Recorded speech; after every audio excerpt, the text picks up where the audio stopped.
You get 1 point for putting your name and faction at the top. I just gotta think. I gotta use brain power.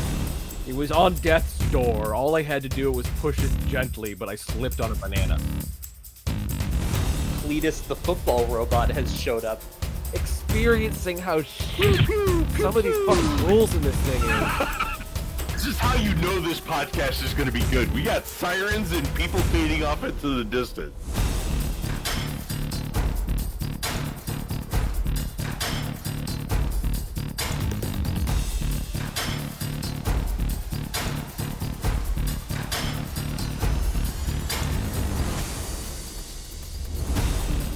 Welcome to the Odysseus Legion Podcast. Hello, and welcome to the 6th episode of the Odysseus Legion Podcast. My name is Nicholas, and I will be your host for today. Joining me are my regular co-hosts, Garner. Hello. And Luke. Hello. Also joining us today is our first returning special guest, Chris. Hey, everybody. Glad to be back. We are returning for an episode about Southern Assault, where Garner and Chris competed in both Alpha Strike and Classic events. But before we get into that, as usual, what have you guys been up to, BattleTech or otherwise? Well, my stuff's just been getting ready for the Southern Assault. Haha. Go figure, right? No, I was doing that. I was goofing around with possible setups for late Succession Wars campaign that we are doing here locally in Rochester, where I just have a little fire javelin that runs around and punches things. And that's what it does.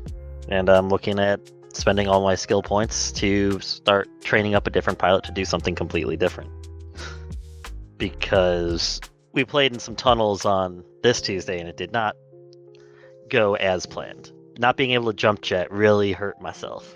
Anyways, other than that, planning out new ideas to hack and slash some mechs, to turn them into other variants. Like right now on my table, I've got a Sagittaire that I'm cutting to pieces to turn it into an 8R, because the current plastic model has the two LB10s from the 9D, and I like having different variants of different mechs. Like when I was at Southern Assault, I picked up another 4 different variants / sculpts of Locust that I didn't have, because what you need is a full company of different Locusts. It's a plague. That is true. That is true. Oh boy, I have been doing less BattleTech than normal because I am a full-time college student, and it turns out when you have a 15-week semester, final season and midterm season, kind of the same thing. That said, I was at FlagCon very briefly, picking up some new things to paint, as well as playing in one of our salvage free-for-alls that we ran there. I have also found time to procrastinate from an assignment hard enough to paint an entire star of Jade Falcon striker mechs over the past week. Joining the great birds. I needed some heals to run up against my my ghost bears. I might do 1 or 2 more, but that's probably going to be where it ends. I've been enjoying doing schemes by the lance recently. Well, in this case, schemes by the star, right? Same difference. Also, I am just going to dunk on Garner briefly here. The base Sagittaire is in fact the 8R. It just has really goofy trumpet shape. Oh, I know that the 8R is the base one, but those trumpet lasers look remarkably like LBX guns on the other mechs that have LBXs. That's true. I do have an Emperor on my painting table right now. I think that has, if it isn't the most comically wide-barreled autocannon in the game, it's definitely in the running for it in the CGL sculpts. I don't think they've brought the Koshi over yet. Like Garner, mostly been prepping for Southern Assault. Since I've been back, I really haven't been doing a whole lot. I did buy Tarantula from Ironwood Metals. I just put it together today. Oh, hell yeah, that Tarantula rips. I have been up to so much BattleTech, it feels like, crammed into less space than I should have, between the FlagCon, the end of season 5, working on the update for the 2026 Iliad and Odyssey rules, potential tournament planning and playing, starting season 6. Also launching a secret project that I haven't told any of you guys about, but that will be saved for a future day. Starting with FlagCon, not as eventful. We initially did talk about maybe doing an episode on FlagCon, talking about it more. Turns out it was not as interesting as we thought. The actual sort of event listing for a bunch of the BattleTech stuff got lost in communication between the local game store and the organizer, so we didn't actually have our events posted until 3 hours before the first event. So turnout was far less than expected. John did run a 2023 worldwide event because 2024 and 2025 have not come out yet. So that sold out. It was people had a lovely time, but John's not here to talk about that today. So yeah, I'm very excited to reveal the 2026 stuff as soon as we can, potentially sooner than expected based off of potential tournament things coming up and playing in season 6.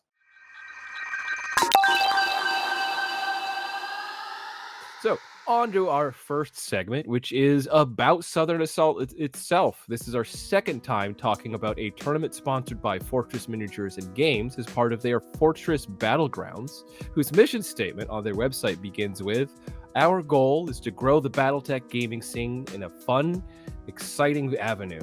To achieve that goal, we are striving to develop a strong community of players and clubs that participate regularly in fun, well-organized events." And that is something that I think aligns perfectly with our goals for organized play and just sort of community development in the Odysseus Legion. And so with that in mind, why did you guys decide to go to Southern Assault, and how did it feel going to Southern Assault as compared to Northern Assault and Nova, and sort of your growing experience with these sort of Fortress Battlegrounds events? I mean, I just went because Chris said you need to go, so I just went, and then I dragged my brother in the same way. So, to be completely honest, that's why I did what I did. There's no secret sauce or anything. Sounds like it doesn't take a lot of convincing to get you to go to an event. No, that's what. Because remember, I used to travel the U.S. playing in 40K tournaments and stuff, man. Like I missed it. I missed just going and stuffing 6 people in a hotel room with 2 people sleeping on floors. It's great. All right, well, Chris, why did you go, and why did you feel the need to convince Garner to go with you? Well, I went last year when it was still in an elementary school. So Bobby from Fortress Miniatures and Games is a elementary school principal, and Southern Assault 4 was at that elementary school. And it was still a fantastic time. You know, there's roughly 150 people who go to it. And this year I knew I had to go. It was they were stepping up. They were adding Classic, and I just knew it was going to be an awesome time based on last year. So I convinced Garner by moderate arm twisting and got him to join us. And I would recommend it to anybody who's into BattleTech to go to it at least once. It is well worth it. It's purely dedicated to BattleTech. So you're not competing with other miniatures, and you're just focused on BattleTech. It's an awesome time with So Northern Assault was in part run by the Mech Bay podcast, wasn't it? The Classic tournament was. Okay. Were there any organizations or individuals outside of Fortress Battlegrounds and Fortress Miniatures and Games that partook in organizing and running this? Said Classic had, I think it was just Mech Bay, honestly. Yeah, for actually organizing it and things like that. I know people like Cross Electric Designs and probably Thunderhead Studios contributed stuff for running the events. They contributed prize support and stuff, but there wasn't anybody that I personally don't think that there was any input from anybody else. Yeah. Like that. There might be behind the scenes people, but I do not think there was another group. I agreed. Anything else to talk about just in terms of, all about Southern Assault, sort of like the general sort of place and atmosphere? Southern Assault was basically, it felt kind of like a BattleTech mecca almost, especially with all the stuff that Bobby had set up along the sides of the walls for us to dig through to find cool little gems and stuff of like, you know, out of print mechs, whatever. I picked up an entire level 2 of Celestials, the full set for $30 there. Like it was, Oof. I just had to dig for like a half an hour in this box full of Ironwind medals, blisters that some were falling to pieces and whatever. And I think that all the pieces are in the couple that were like partially open. I went through a bunch of clicky tech boxes looking for little battle armor and other infantry, and they were going for 50 cents a piece. I mean, Bobby just has tons of stuff. So much German BattleTech. There was a lot of German BattleTech there too, and like even just like things that weren't even BattleTech. Like there was like there were alien miniatures there, like the sealed new in box from like the early 90s. Like there was so much just stuff there. It was awesome. Like you said, it's definitely a mecca, you know, for all things BattleTech. It's a mecca. It's a mecca. I love it. But yeah, so there was that. There was 3 grinder tables set up, usually with like at least 1 table running at any given time, just for random people that were there. The first night there, that Friday night. My days are all messed up. Friday night there, Steve was running this big charity event that was pretty great. It was, the Crab Back event is what they called it, where it was, I believe it was for Extra Lives. It was. Extra Life. Where it was a charity raise event where you spent money to buy more mechs, and you just hot dropped in either representing crabs, where it was all different variants of the 50-ton crab, or hunchbacks, and you represented them, and you had a whole bunch of, you know, base models of hunchback, not like 4Gs, but like I think there were a bunch of different variants. I don't remember what all the hunchback variants that were there, but anyways, and you just did all grinder all day or all night, and it was just grinder, and every time you died you could pay like, I think it was $5 to grab a new mech and hop right in, donate the $5 to the Extra Life campaign, and boom, pop right back in with a new mech and go. Conceptually, that sounds really fun until you remember, if you're on Team Crab, it's basically, hey, what flavor of large laser do you want on your 50-tonner? No, because they were running the one with like the extra light and the plasma rifles and stuff too. Yeah, you Like- get that. You get that one, but like other than that, it is just lasers, and I think there's one very strange PPC one. Yeah, there's the Wabi one. To my knowledge, hunchbacks have won, if not all, at least the vast majority of crabback. So, Well, Crabs won this year. Oh, Yeah. crabs won, yeah. So in previous years, the previous, I think, 3 years, they did it as an Alpha Strike competition. So it was crabs versus hunchbacks. And the hunchbacks just walked over the crabs, it seemed like, every year. This year, it was, they played in classic format. The grinders were, I think, Alpha Strike. Or, no, they were also classic. But they contributed, they gave them like BSPs to do strikes and other things. You know, yeah. Just on fundamentals, yeah, I'll give that one to the crabs, because they can outpace and outrange most of the hunchies. Exactly. And- yeah, they had. I think this year the crabs had the speed or the ability to maneuver better. As long as those AC-20s didn't get in the way, you know. You can stick at ranges in a crab where you're at medium, and the hunchback just doesn't have a shot most of the time. Like, yeah, there's swaybacks and whatever, but it's like, oh, I'm at 10 hexes. What are you gonna do with that AC-20, buddy? Right. So it was a great event, I think. I mean, as they say, you know, win, lose, it's the kids always win, or something close to that. So, I mean, they're doing it for charity, and it's a great fundraiser. Yeah, it sounds it.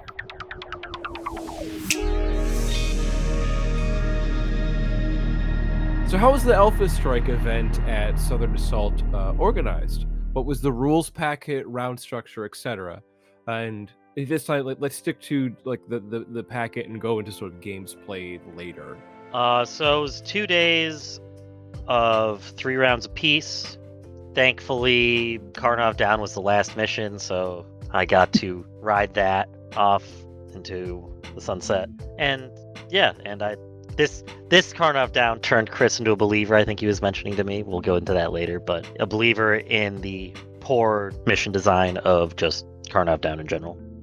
But anyways, for the Alpha Strike event, it was just a faction lock, or not faction locked, but I guess kind of faction locked. It's weird when you say it like that because it's not a specific faction. Faction restricted. Faction. You have to make a list that is based around a single faction in a single era. You can pick any one you want, but it has to be one era, one faction. Correct. Looking at the stats, I'm sure you guys will go into this. It seems like there's two bands you go for. Yeah, the stats I provided were for the classic list. But I think even true for the Alpha Strike, a lot of people would either be going mercenaries, ill clan usually, or you're picking something extremely thematic. And I mean, a lot of people pick Dark Age. And I mean, the only reason I was Dark Age because you and I were fighting over New Avalon. New Avalon. Exactly. Yep. Yeah. I mean, especially in Alpha Strike, that's also where you get all of the cool specials.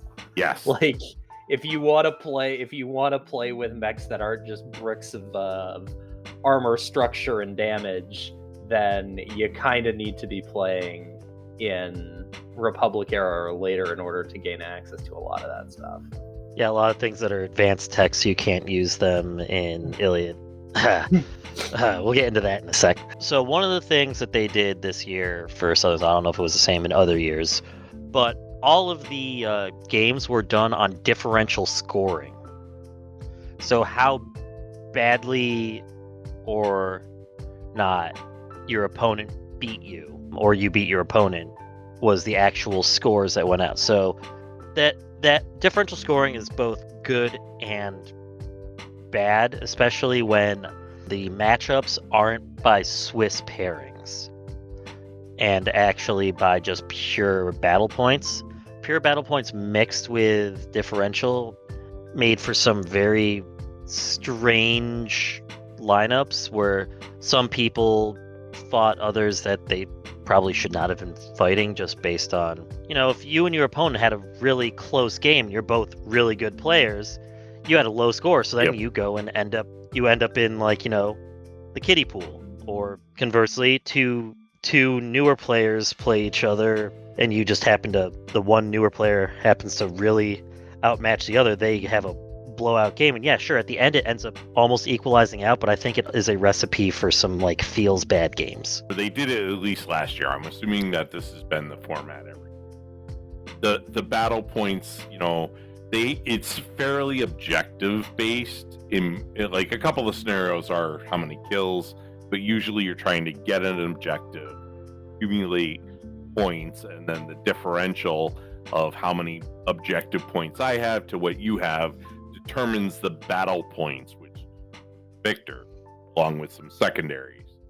To what Garner is saying, I agree that what can happen is that you can have a blowout match, or you can have a lot of ties, which kind of skews your placing. I mean, in a weird sort of way, I ended up going 2-4, so 2 wins and 4 losses, and overall, I ended up in 28th overall.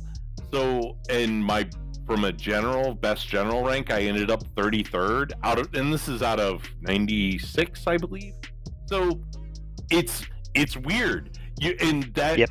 Played into it affected me in my last match because I kind of thought I was doing much worse than I actually was, and I probably could have placed higher if I had known. I would have fought harder if I had known my ranking. So it's the battle points is both good and bad. I think it skews where your wins aren't always a clear sign of your ranking, and losses are also not a clear sign of your ranking. Because if you're only losing by a point or two and you're still getting a lot of secondaries in the process, you can have a decent score. Like in a lot of matches, I like the first one, I lost 16-17. Yeah. I only lost by 1 point, and yet I had to find my tunnel. No, so it's weird that the battle values or the battle points are really good, but they kind of skew your perspective, I think. Yeah, you ended up 4 battle points ahead of me. But I also gave up several battle points because I didn't want to stop my opponent. Yeah, and that's the same thing. It's like, and as somebody that I ended up going 3-3, and as somebody that likes to, tone match my opponent, like I don't want to just blow them out round 1. Like I was telling my opponents, hey, kill my LRM carriers. They're the things doing the damage. Stop worrying about the spotter aircraft that you hit on 5s. It is easier to hit the LRM carriers at long range than it is to hit the helicopter directly adjacent to you. Long range is a dump stat. It often is. You're not wrong. But whatever. I'm one of those people like, I don't want my opponent to have a bad game. I don't want it to be a blowout, so I will set it up so that way, we are both going to have a game. So do you feel that this type of scoring creates situations that aren't the best for sportsmanship in terms of you are really trying to just overscore your opponent above anything else? So that's not the mentality that they're trying to foster there at Southern Assault. I think that it can play into that, but I don't think that, or play to that, but I don't think that was not seen this year. Yeah, I would say, the first match was called Fight, and it was all about, could you kill your opponent or not? It's how many kills could you rack up, or how much PV and kills could you rack up? But after that, it was all like, how many objective points could you accumulate? Killing your opponent is sort of less. It might be a secondary, like you might want your lowest PV unit to rack up a kill, or you may not want your highest PV unit to hold an objective, things like that. But really the objective point, like part of it, wasn't about killing your opponent, so you didn't have to table that. Well, I don't know what game you fair were enough. I don't know what games you were playing, but what stops your opponent from holding objectives? Killing them, yes. So, yeah. And when you've got 5 objectives you have to hold, like the second mission was hold 5 objectives, 1 in the center, and then 1 in the center of each table quarter. Yeah, you did end up wanting to kill your opponent. You needed to kill your opponent, and most forces had 10 to 14 or 16 units. And because of how murdery everything is in Alpha Strike, especially when everything is in medium range of everything for the most part for objective placement, you're usually losing at least 2, if not 3 units a turn just to sheer dice. Yeah, I think my thought is though, like if it was an opportunity where it would be like, hey, I can get an objective or I can kill you. Getting the objective was more important in most cases because you didn't know if you were going to have time for another round. Sure, but the difference is that you don't know if your unit will be able to hold the objective for more often than not, where you can almost guarantee that your opponent's unit dies. Yes, you're not wrong. Which prevents them from scoring in the future.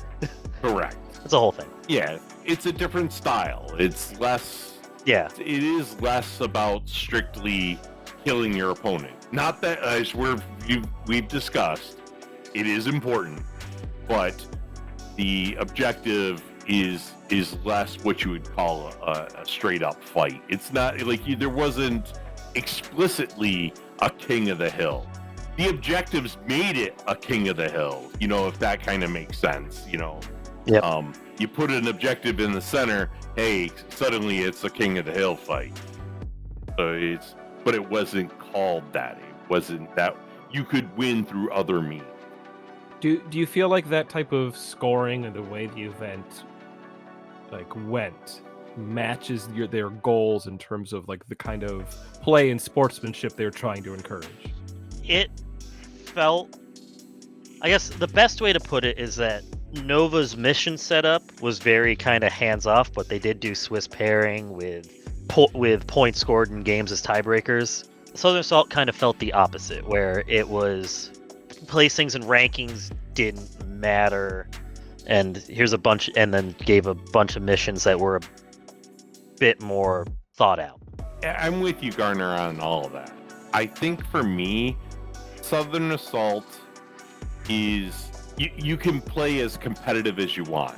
It's one of those things. Like, you can go in and have a great time in I'll call it a casual competitive scenario, and it's a great time. Or you can go hardcore, look at what the secondary objectives are, rack up your points, rack up your kills, deny your opponent, and place very high.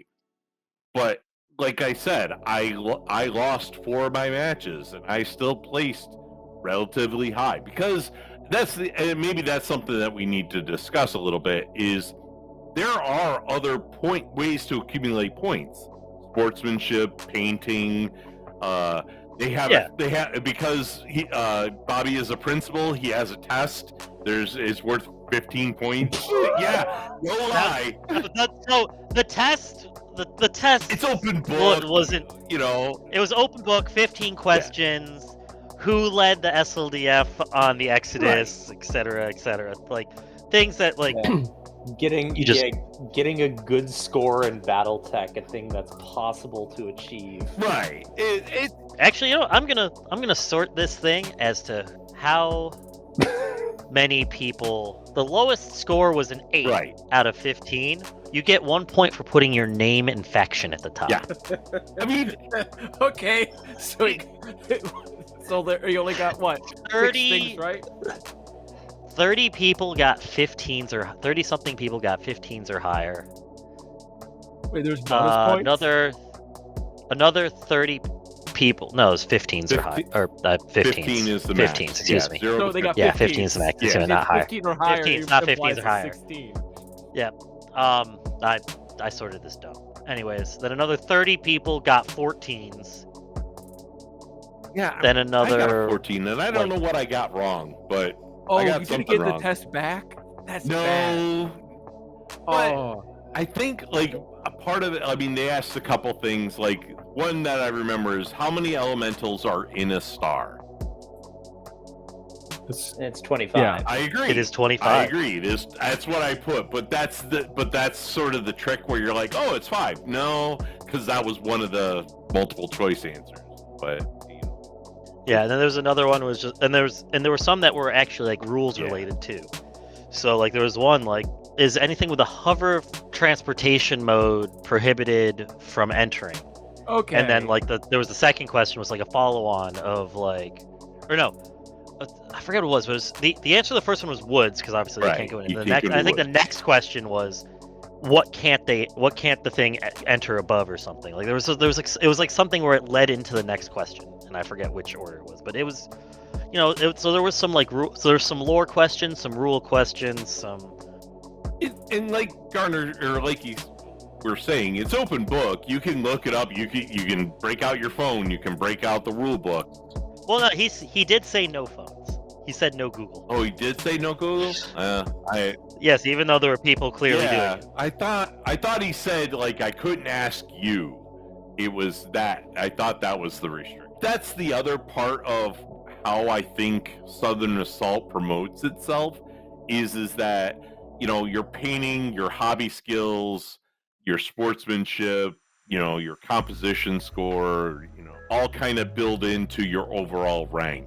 And in many ways, like, hobby is treated equal to general. Accumulating those battle points is only about half of your total, or in my case, it was less than half. All right, so even if the specific scoring mechanism in the scenarios and the way that was placed, it may not have contributed exactly to their goals. It didn't detract as much as it otherwise would, because there were so many alternative scoring methods in terms of hobby and sportsmanship that you still had to you still had to participate in a community building aspect in other ways. Absolutely. Yeah. There were people there who went on the basis of, I want to be best painted. If I do well in competition, great, but my goal is painted, and that's where they focus their time in it. Most people had decent paint jobs. I don't recall seeing any that were horrible. So in that regard, people would focus more on the competition side of it, the generalship. Okay, and continuing on with Alpha Strike here, could you tell us a bit about the scenarios? All right, so I think we went over the first one a little bit, where it was how much of your opponent's force can you kill? That's pretty straightforward. And, yep, it was literally MOV. Margin of victory. The margin of victory determines your battle point. So, like in my scenario... I meant margin of victory for killing. Yeah. Like, specifically for killing. But, like, my margin of victory, I killed 277 BV, and I lost 236 BV. Or PV, sorry, not PV. And so that resulted in a tie. Nominal tie. So we both got 10 battle points, and then it came down to all the extra secondary objectives. So, like, in my game, too, ended up being... I ended up losing BV by a hair, or PV by a hair, but then I ended up squeaking out the win because I did my secondaries. Like, my Ripper killed a Jingao, sniping long-range firepower into this Jingao with a blackjack, and then just, having my C3 network just kind of stay closer, and I just ended, and the whole thing was, one of the missions was get 3 kills with, 1 mech, and so then they become an ace, and they're worth it, and you get extra points for that. There was kill something with your smallest BV, and I forget there was something, have your highest PV still be on the field at the end of the game. Do a melee attack. So, I mean, it kind of helped push the way that you're going to play the scenario as well. Do you guys generally like having secondary objectives? Do you feel that contributes positively? I do like secondary objectives. I like being able, all right, I will I like the not the option, but the ability to have, all right, somebody's just way better at this one specific thing than me. I just lose this game. But instead of me being all right, well, I guess I have to turn this into a death match because I just can't compete in this, it gives me something else to do. I agree. I like secondaries. Do you feel like that's something that should be incorporated into Iliad or Odyssey in the standard level, or just for tournaments? I think for tournaments. I think for standard level, it might throw things off a bit.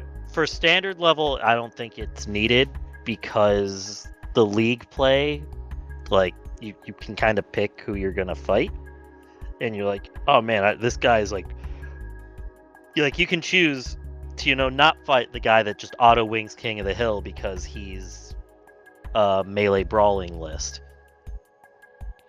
You can just choose hey, I know this is my weakest thing. I'm not gonna match up into somebody who this is their strongest thing. You kind of have a little bit of agency. Whereas I think tournament play, giving somebody not quite an out, but something else to focus on would be nice. Right, because they could get a matchup in a random scenario that's just there's nothing you can do. Yep. And that way you don't just leave. I'm just thinking I was playing somebody who, after our match the other, this is probably what I'll be talking about a little bit later now, but his list, second turn, I'm sitting there, I'm looking at the map and the moves I can make, and I just looked at it, it's I don't mean to sound mean or arrogant, but there's no possible way you can win this. He's oh yeah, and he felt bad about his list, and I told him, I don't think your list is bad. I just think this combination of scenario, what you picked and what I picked, there's nothing you can do. Yeah, I talked with him about that on Tuesday after the campaign play, and he's oh, my list is I don't think it's not your list. It's not your mediums. You didn't The only misskilled thing I think that you did was that your Masakari should have been a 4-4 instead of a 3-5. Other than that, I like the list. It's a good list, but he had 4 units, I had 8, and I just had so much more maneuverability, and it's like it was all about map control, and there was no way he was taking map control from me. Well, that's because because you haven't banned VTOLs in Iliad. As soon as you take out VTOLs, it's no longer like that. I mean, but neither here nor there. That's neither here nor there, and we'll talk about that more because that'll be my game played. All right, so more scenarios.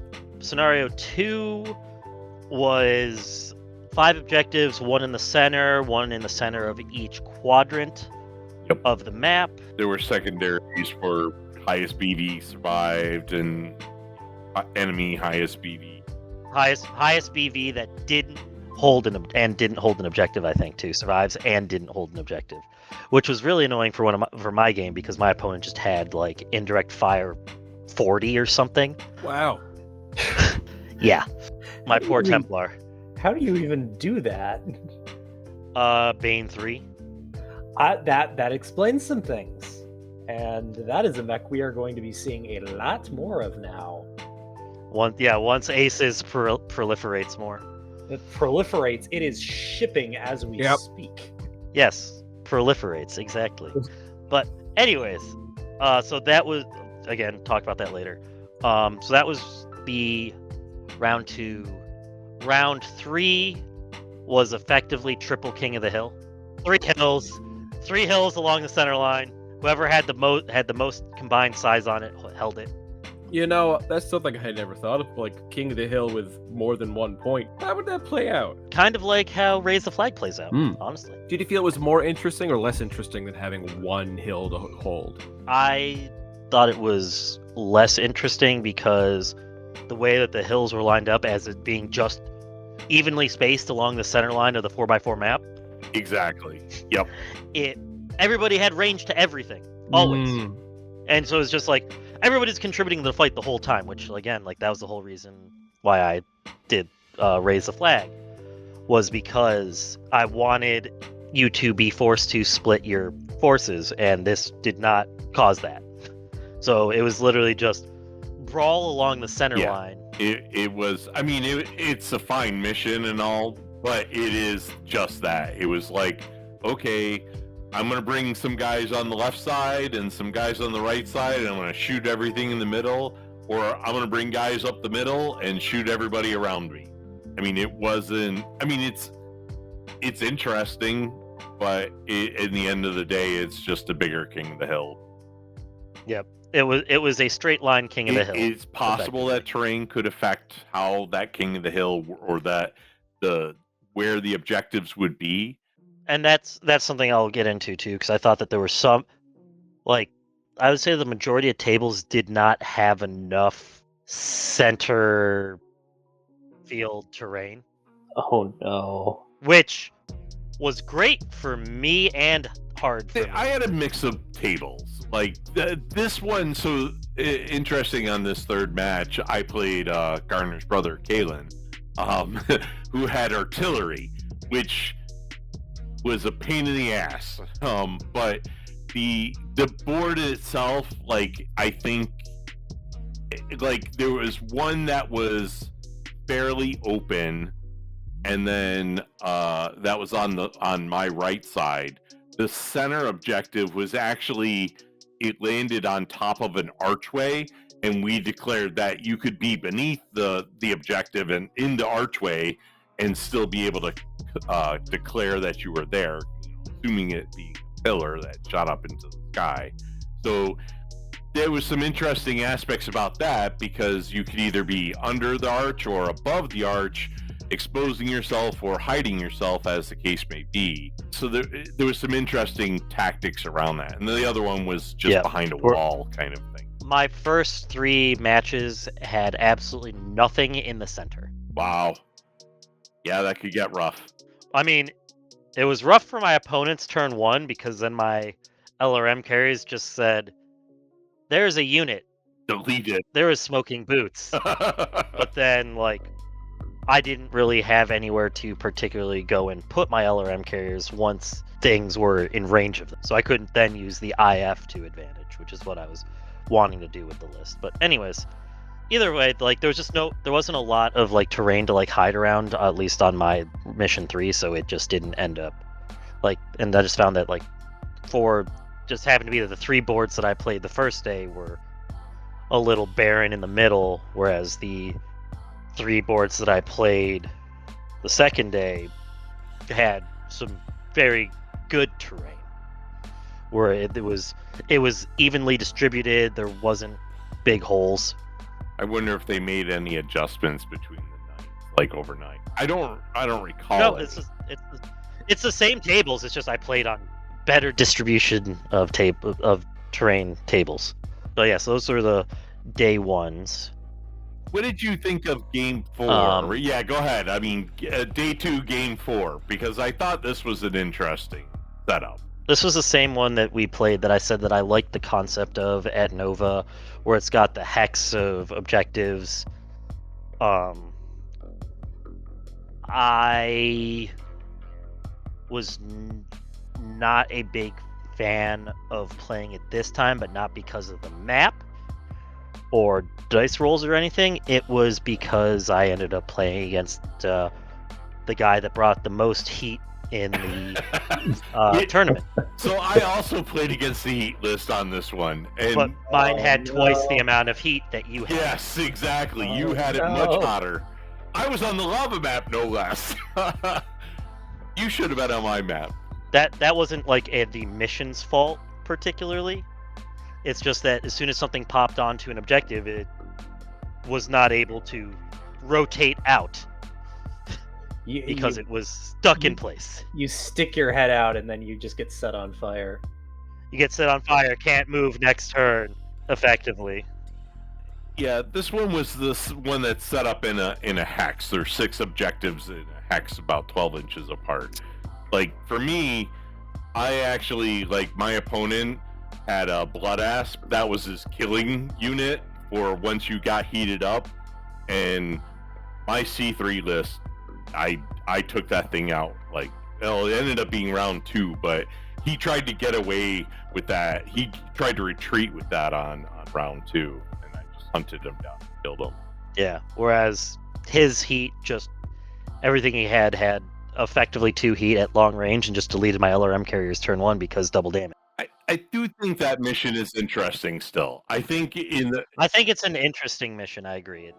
So like I still like the concept of the mission. There's some tweaks I would like to see where, like, instead of rolling a full D6 where like it could be the one in your opponent's deployment zone or something, I'd rather see it be like a D4.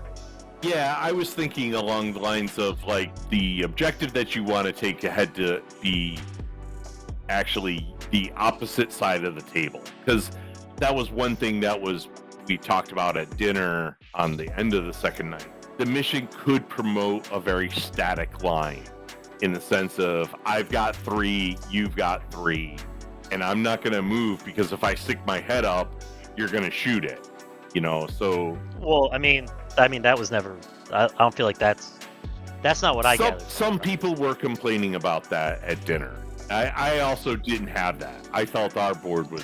It was more that like that there's dynamic play. The bigger issue comes when you roll your opponent's fortified position, and then he rolls their other fortified position. And you're just like, well, and then that happens a couple times where it rolls onto their force, and it's hard to hold something through the whole game.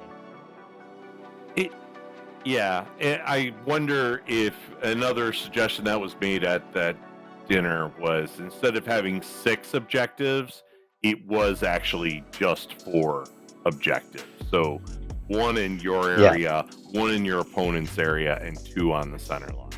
To kind of... Yeah, I think that's something I said, actually. I think that was my suggestion. Moving on, round 5 was cross the line. Get your stuff across the center line and don't die. It was another... Get into your opponent's table half. Don't die. Another margin of victory type scenario, except you have to get your units across the center line. And that was the one where I found out that I could jump out of my Ripper without landing with my battle armor. So I played 4 rounds of me landing my Ripper to get my battle armor out. No, yeah. If you've got jump jets, you can just bail. Yeah, well, the way that I was reading the rules didn't have like a comma or a colon or anything like that. I think the actual verbatim is battle armor or infantry with para type, with the para special rule, but there's no like comma there, like separating it. Like, so I thought that the battle armor also had to have para, which I was like, I don't think there's any battle armor that have para, so that's really stupid. And my opponent's like, no, you can just hop out before or after the movement. Or after the movement, you just hop out. I'm like, what do you mean? Like, it says that they don't have paras. Like, no, if you're jump capable battle armor, you can just hop out. I'm like, yeah, I know that's how it works in Classic, but I didn't think that's how it worked in. This is the share zone post where it's like, yeah, you can just leave. Yeah, so anyways, that was round 5. It was another kind of just bloodbath murder mission. And then Round 6. Final mission was Karnov down. Karnov down. Yeah. So I mean, basically, I've played Karnov down a couple times at other events. I had liked it. This time, I think where Garner had said, earlier, like I'd seen the light. I think I saw the light. I look at this one now as like it's far too static. I'm going to get my 2 infantry off. You're going to get your 2 infantry off, or your VIPs, or whatever the objectives that you can pick up. You're going to hold your Karnov. I'm going to hold my Karnov, and it's boring. At the end, it's just it's lost its luster for me, which sucks because the game tends to come down to, did you happen to have the governor? Yes, it's a die roll, and I hate that. That's not the way that a game should be determined. Is I've got 3 victory points, you've got 3 victory points. Let's roll to see who gets the bonus victory point. It's because at that point, why do we play the game? Like just annoying. God, I hate that mission so much. Lost its luster. And this was the mission where, like, the funny thing is, like, my opponent had a heavy melee list. Like, all of his units had melee Dachis and Axemans and Night Skies and Hatchetmen and Contios and Garner Scarabus and all this stuff. And oh my. Yeah, exactly. Everything had a melee weapon. And it was a cool theme, but I had a fast C3 list, which basically permitted me to get behind him if I won, and basically say this unit dies, and I basically made that unit die. And he could not get his units up fast enough to me before I was annihilating them all. So I likened it to shooting fish in a barrel. I mean, it was just, they were hordes of guys with swords running at me with my guns. It was an unfair fight in that. Is this the one where, had you really thought about scoring, you would have been a bit more cruel? Yes. So basically, for me, it came down to, he got his 2 objective units off, his infantry off. I got my 2 off. So it was down to me either tabling him and claiming the both Karnovs, or just saying, I don't want to end this on a bad note. Like, I want you to feel good about how you're doing. Why don't we just roll the governor? Because that's what this is going to come down to. And we rolled the governor, and he got it. So he won. And it's sort of like, I should watch my language, but laser in the laser jar. Yep. But it was like, why did I do that? I could have won this match, but in the end, I looked at it and I went, I played the game that I wanted to play. I played the way I wanted to play. I didn't want to make my opponent have bad feelings, because I was I could see it's round 6, 2 days of Alpha Strike, and I'm just shooting him. I'm mowing his units down. I'm like, he's a nice guy. I didn't want him to end his BattleTech experience on a terrible note. So, I was happy with my choice, but in retrospect, it was totally the bad choice. I should have played it out and tried to find a way for him not to feel bad about it, like help him as best I could. But it just, I think, in terms of competition, one of in terms of competitive play, one of your biggest weaknesses is just you're too nice sometimes. Yeah. You're not the first person to say that. Garner, how many times have you told me that? I mean, I tell you that to you all the time, but I also tell you that to make the better play when we're playing King of the Hill. Right. And this is the better play. Like I said, I played the mission that I want, or I played the way I wanted to play. I don't regret that choice, but in retrospect, it's like, I could have done a lot better. Would it have gotten me a quote-unquote better prize? Probably not. I wouldn't have podiumed, but I think I was far enough down in that regard. So, to an extent, I go, karma. Karma. We'll chalk it up. I'll do better. I'll get my reward in the next life. I mean, for somebody who says he doesn't regret it, you did put a laser in the laser jar. I do. Yes. Well, I mean, it's still, yes, I did put the laser. Chris, I would like to say that you were tied for second in sports. La la la la la la la la la. Yes. Yeah, I definitely look at Chris's sportsmanship score as sort of like a barometer of like, okay, how are they judging sportsmanship? Because if he doesn't score like way up there, what's going on? So the way they score, way they score sportsmanship is a really there's not a good way to score sportsmanship because everybody chip picks. It's the way the sportsmanship should be scored, because it's scored on a 1 through 5. You score your opponent at the end of the game, which, sure, whatever. You could have a bad game and tank somebody's score, but then the judges would look at that and be like, "All right, what actually happened here?" And then probably dock you sportsmanship points for trying to tank somebody else's because you lost or had a bad game or something like that. But the bigger issue it comes down to, the majority of people's games should be scored 3s, maybe 4s. Right. The 5 should be rare. From the random glances that I stole at other people's, not even my opponents, like people next to me stuff, of like, I was just like, I wonder what people are scoring for people. Almost everybody gave 5s. It is the problem with review systems where if you would think 3 should be average, but at this point, any system where if you don't get the top mark, it's an insult. Yes. Yep.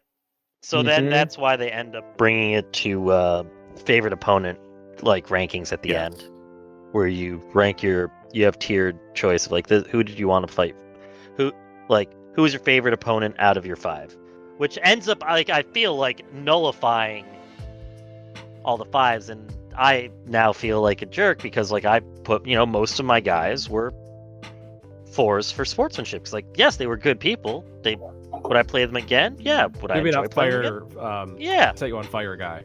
I tanked his comp bad. What? Because there was army comp in this that you scored at the end, and I gave him a 3 out of 20. But the thing is those heat lists are just they're oppressive. They're annoying. I mean, I'd rather play people playing C3 every day of the week than a person with a heavy heat list.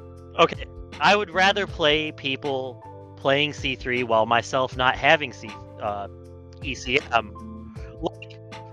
For example, my double C3 Lance went up against 2 total ECMs. The entire... I had no ECM problems. 2.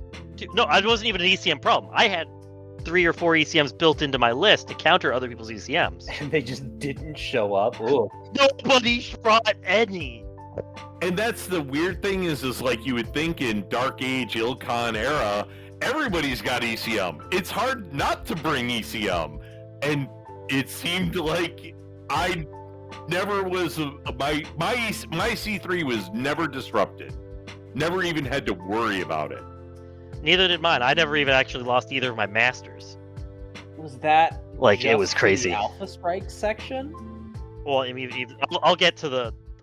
There were other issues with weird army comp choices in the classic version, but this one was more just like I had people be like, "Man, like I really liked your force, but I'm gonna have to ding you a little bit on your comp for bringing C3." I'm like, or like the C3 was a little spicy. Somebody told me, and I was like, all you needed was one ECM. I haven't played that much Alpha Strike, but my experience playing against a couple people with C3 is just the point value cost is so hard baked in that if you are better optimized, you could generally just statistically brute force. That doesn't account for player skill, because someone with higher skill that utilizes it can steam through you. But all other things equal skill, it's going to be hard to make up for that point value deficit. Yeah. Well, and that, like, for example, like it's so much cheaper at Alpha Strike because it's like plus 5% per unit. Yeah, and then like it doesn't matter if you link everything together; it stays the same. Like I had my original setup for the list that I was going to bring was literally a full C3 company.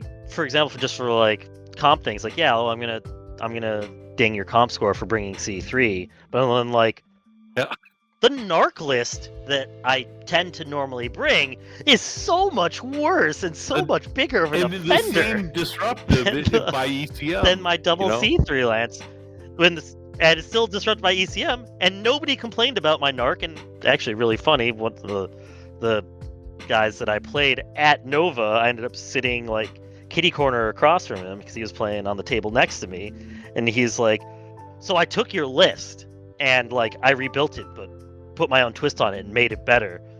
And then he played his game, and then after the game, he's like, "I should have made the Raven skill 3." I'm like, "Yeah, you should have. That's why my Raven was skill 3." Yeah, that was also something. Like, it's still a lot of people did not bring skill 3. There were a smattering of them. Were you allowed those artillery strike things? BSPs? So they did not do BSPs, but they did permit you to bring 2 tubes of artillery. If you Our special rule. 2 correct. tubes of artillery special rule. Not Correct, like, 2 artillery shots. Like, my brother had the Arrow 4 mechanized missile infantry. And he had 2 of those. But there's also, like, the longbow. There's the one longbow that's got, like, an Irby with 2 one, arrow the 2s. Catapult with 1. You could bring up to 2, like, you could bring up to, what is it, ART, AIS 1 2 times, or an ART, AIS -2 1 time. Yeah. There's also the Legionnaire. There's also a really cool Legionnaire that has no guns other than. And so it's a TMM3. Yeah, and then there's a dragon, but the Legionnaire is like a TMM3 little guy that just with like 5 armor and 3 structure that just or 2 structure.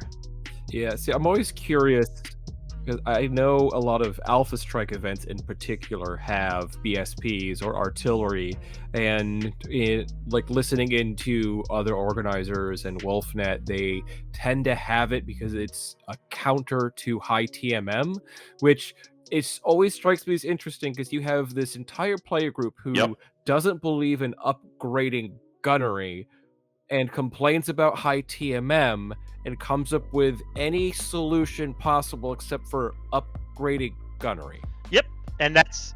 I'm gonna spend points. I'm gonna spend PV for a unit that does nothing but artillery, rather than upgrading your unit for less PV. I don't get it anymore. Yeah, no, that's something that my heat list opponent, he had one thing that didn't have heat, and it was light with a partial wing, so it was a TMM4, like 20-inch jump something. Like it was It was something weird. I don't even remember what it was. But it was annoying, and I was like, okay, that's cool. All the mechs in the four mechs that were in my C3 network were all skill 3. Okay, I kill you. it's dead now. I see you. I kill you. I don't understand this meta that's just like we don't know how to deal with TMM4. I know artillery, I know strikes, and so it's like, or you could bring a 3 gunnery. Out the window. No, I could have more units and Yep. I can kind of I'm gonna make a lukewarm defense for artillery. lukewarm. Yeah, exactly. I can be funny. I'm gonna make a lukewarm defense for artillery, and that yes, it is true that you can deal with fast movers with things that aren't artillery. However, I think having it as a tool is interesting and valuable as like an alternative to that. I agree. I agree with that in the fact that you are spending points, you're spending PV on the artillery rather than everybody getting free strikes. Yeah. I agree with that. And also, there was this decent amount of reflective armor because apparently last year, again, per my Heat opponent, that there was the Heat meta. Oh, hell yeah. So then a whole bunch of people brought RFA to counter it, and like one of my buddies, and I think he won actually best general this year, is Bill Kim, and so It worked. his list was like half RFA, half Heat. Oh, that's so rad. It worked, and he's a really good player. He also is just naturally a very good player. But like, I'd seen him play and stuff because he again was a previous competitive 40K player that I'd never personally played against, but a bunch of my friends had played against him before, and I would come and watch their games at like Adepticon and stuff. So there was a decent amount of RFA, and you know what else, kind of counters RFA, which is pretty much -1 damage to everything unless it's energy based, then it's halved. Yeah. The other counters, it takes double damage from physical and artillery. So yeah. And so then like talking with Bill, and like, the smart thing to do is because people had like the stupid little Savannah Masters and stuff. Like if you charge a back shot into one of those RFA mechs, a Savannah Master, if it hits, does 8 points of damage to it. Woof. So it'll have like 1 structure left after a Savannah Master suicides into it. So what he did is he just went and walked into woods. Now Savannah Master can't get to you. Ta-da! Problem solved. That is always a funny way to deal with Savannah Masters, is just like trap them in woods hell. Like there's that one, there's the one map with the winding river and then the woods. It's just like, all right, I'm playing this into your Savannah Masters. Have fun making a billion control rolls a second. Yeah, so then you can't really deal with it unless you brought like a melee list. But if you've got a melee list, you're not shooting any turn because all the heat's going to be heating you up. So it was a very well designed list. It was very mean if you didn't know what to do against. You didn't bring like a Scarabus or something to go just also do 8 points of damage on 1 axe. Now let's talk about the classic competition. The thing you're really interested in. I've moved to Rochester. You're gonna get me playing some Alpha Strike. Maybe I'll get back into it, but Classic's my baby. Like I said earlier, the classic event was run by the folks at MechBase, Steve, Denim, and Josh, and Denim, and there were some interesting rules choices. One of which was how they did initiative, where it was like super front-loaded initiative. Whereas, for example, there were a couple times. So my list had 5 units in it. Most lists that I saw had like 3 or 4. I had 5. If I won initiative, I still got to move the last unit, right? But if I outnumbered my opponent, I would have to move enough mechs first before my opponent moved their first I unit. thought it was actually like if you won initiative and you had the most units, your opponent had to move 1, but then you had to move enough units to match whatever they had. So like if it was... No, it was not. Oh, We okay. specifically went and talked to Denim. Gotcha. Oh no, this is never a good sign. I did not like it. Because I thought it was like what Yeah. you said, and I think it was my first round opponent said like, no, I read the rules packet, and it's because like I did a pretty serious number to my opponent's forces in the first couple turns and had an overwhelming amount of units compared to him. But he was like, when we first sat down, and like, I won initiative. All right, you move. He's like, nope, you have to move until you're equal to me. I'm like, what? What do you mean? It's like, I won initiative. You should be moving first. It's like, no, you just still get to move last. So and I ended up having to move 2 units before he moved 1, even though I won initiative. Okay, hold on. I'm pulling it up. Because when that came up, like, I mean, it was like, that can't be correct. And then I went and talked to Denim, and Oh my, you're right. Oh no. It's a worse version of the worst possible fucking initiative thing I've ever fucking seen. It makes. I'll talk about this when we do it. Like when we play tested it, just experiencing how shit some of these fucking rules in this thing is. Oh my fucking god. Yeah, we activated activated the Nicholas. laser jar there. Ah. No, this doesn't get a laser jar. Fair This enough. gets cut. But Yeah, this is well, Nicholas. because the night after we got back, I was like, hey, Nicholas, you want to play a game? man. And then we played.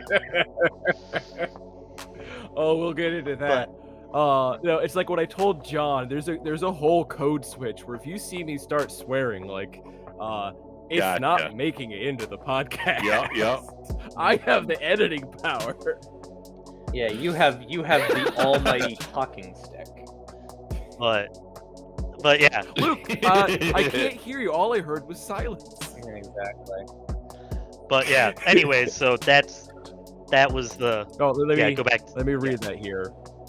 If a force in that movement phase contains more units than an opponent, it will move a number of units until the number of units not moved is equal to the number of units in the other force. Then the movement of units will continue per regular initiative order. What? Oh yeah. And so that on top of the fact that every mission gave you 10 points out of a possible usually like 60 to 70 for Yes. killing a unit, basically meant that light mechs were dead on arrival. That was my biggest complaint with the overall classic is and they gave you the 7 BSP or the BSPs where it's 1 heavy strike and 2 light strikes. And at every mission, the BSPs killed at least 1 of my light mechs out of my 2 light mechs. And the other one was usually crippled. Right, yeah. Laughs exactly. and Prey Seeker.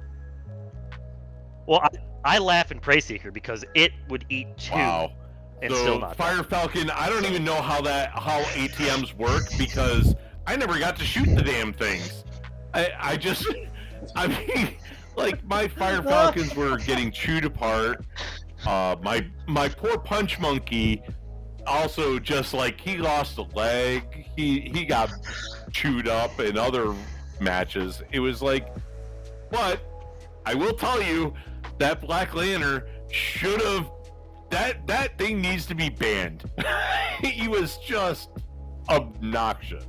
Yeah, we'll get to that in just a second. Because like as we're talking about this, I want to mention like this was 8,000 BV, right? Yep. And you're talking about how most people brought about 3 units. 4. We'll say 4 plus minus. That is a very low number for Iliad. Like most people bring, I think, more than that, and we play 7,000. It's just interesting to see the event construction that really punishes you in a lot of ways for bringing more units. Well, let's look at it more like this. For Iliad, there's combined arms. If clans weren't allowed to bring battle armor or other things, you would really only see 3.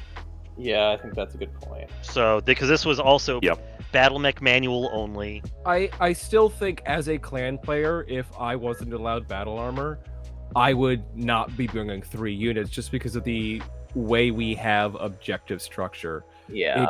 It is, for point control, for supply raid, For demolition, having 3 units just puts you on such a back foot. You cede board control in basically every single scenario. That's... And I disagree with that, but continue, sorry. I played against you and I charged into your hill. Should not have charged into the Warhawk. That was stupid on my part. But I definitely think if I hadn't done that, sure, I think VIP. Yep. Yeah, that's the other thing. Like VIP, it's you bring the big beef. You have 3 units, you're probably going to be okay. But most of the other scenarios, I think you're at a strategic disadvantage. I would not be bringing 3 units if I didn't have battle armor. When I played against Zess, he just out-unit the crap out of my Solama smoke jags. I did not feel undergunned. Or not undergunned. Zess specifically structured his list to bring as much cheap junk as he possibly can in order to still have a high unit count with his most expensive unit I've yet seen in Iliad. And if he didn't have the ability, or if he lost 10 points for every single skimmer and infantry and VTOL and thing that died, he would just lose. He would never bring that many. So this event did cap it at 3, which I thought was a really weird cap because the way that I think that they worked it is that the most you could get in a scenario mission was 60 points. 30 of it could come from kills, and 30 of it was from objectives. I think that's my second round. My opponent had 76 You're right. points. Yeah, or something. You're right. Okay, but yeah, thumbs down. Well, either way, the max you could get was 30 points from unit kills, and like for me having 2 lights, I felt like I was automatically giving my opponent 20 points right away. Yeah, I mean that was same with me. I was automatically giving 30 because I had 3 lights. And one of them is an ultralight, so... And those lights gave as many points as an assault. So if I killed an assault, I got the same 10 points that if I killed a Prey Seeker or something else silly. Like Prey. Can't kill the Prey Seeker. You can't kill the Prey Seeker. The whole construction of this just seems to just... Yes. You just bring 3 big fat things. And that's, like, what... I saw a lot of people had was like 3 big fat things and then like something jump 7. Makes sense. Yeah. I think going into the missions blind, from my perspective, that's why I felt lights were a good idea for what you were saying, Nicholas, where it's like, hey, I need to be able to maneuver around the board. I need to be able to kind of control how objectives are and board position, but at the end of the day, you were better off bringing 3 bricks. Yep. This is honestly, I look at something like this and I think how a lot of people don't think classic BattleTech is valid in competitive, and decisions like this as an organizer are why I think people feel that way. I think it's viable. It's just not like this. I mean, overall, other than the light mech hate and vitriol, I thought it was good, fine, fun. Is it competitive? Were the missions and stuff competitive? You guys can make your own decisions based after we go through what they were, but like, I thought the missions were fun. I thought it was fun. I didn't like the scoring mechanism. I think that's where I think things could be improved. I think, I will say Mech Bay was very good about providing a survey form, and I submitted my feelings. I'm reading the packet and I have to go off on a short little rant here. I hate the targeting active probe optional rule. Was that in the packet? Yeah, targeting active probe, page 110 BMM. I didn't use that.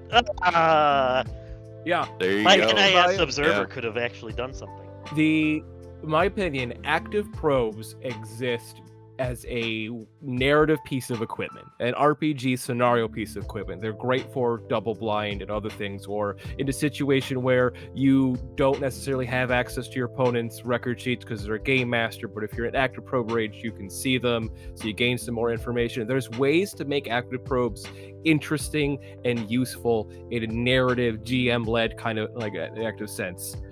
It doesn't need to be useful in combat.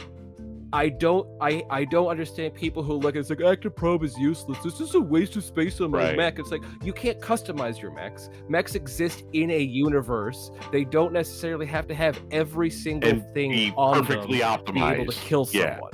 And when you use the optional, it doesn't have to be perfectly optimized because it's 12 BV. That's 12 BV that doesn't do anything if it gets crit. It's a crit sink. That's kind of appropriate BV almost for a crit sink. And the other thing is like the targeting active probe rule. That means if something's in rage, you ignore 1 point of terrain penalty, 1 point of woods or whatever. That is more than the 12 BV is worth for targeting probes or for active probes. And it just feels like an excuse to placate players who feel like, oh no, I have a piece of equipment that doesn't kill things. What a waste of space. Just suck it up. I don't know what else to say.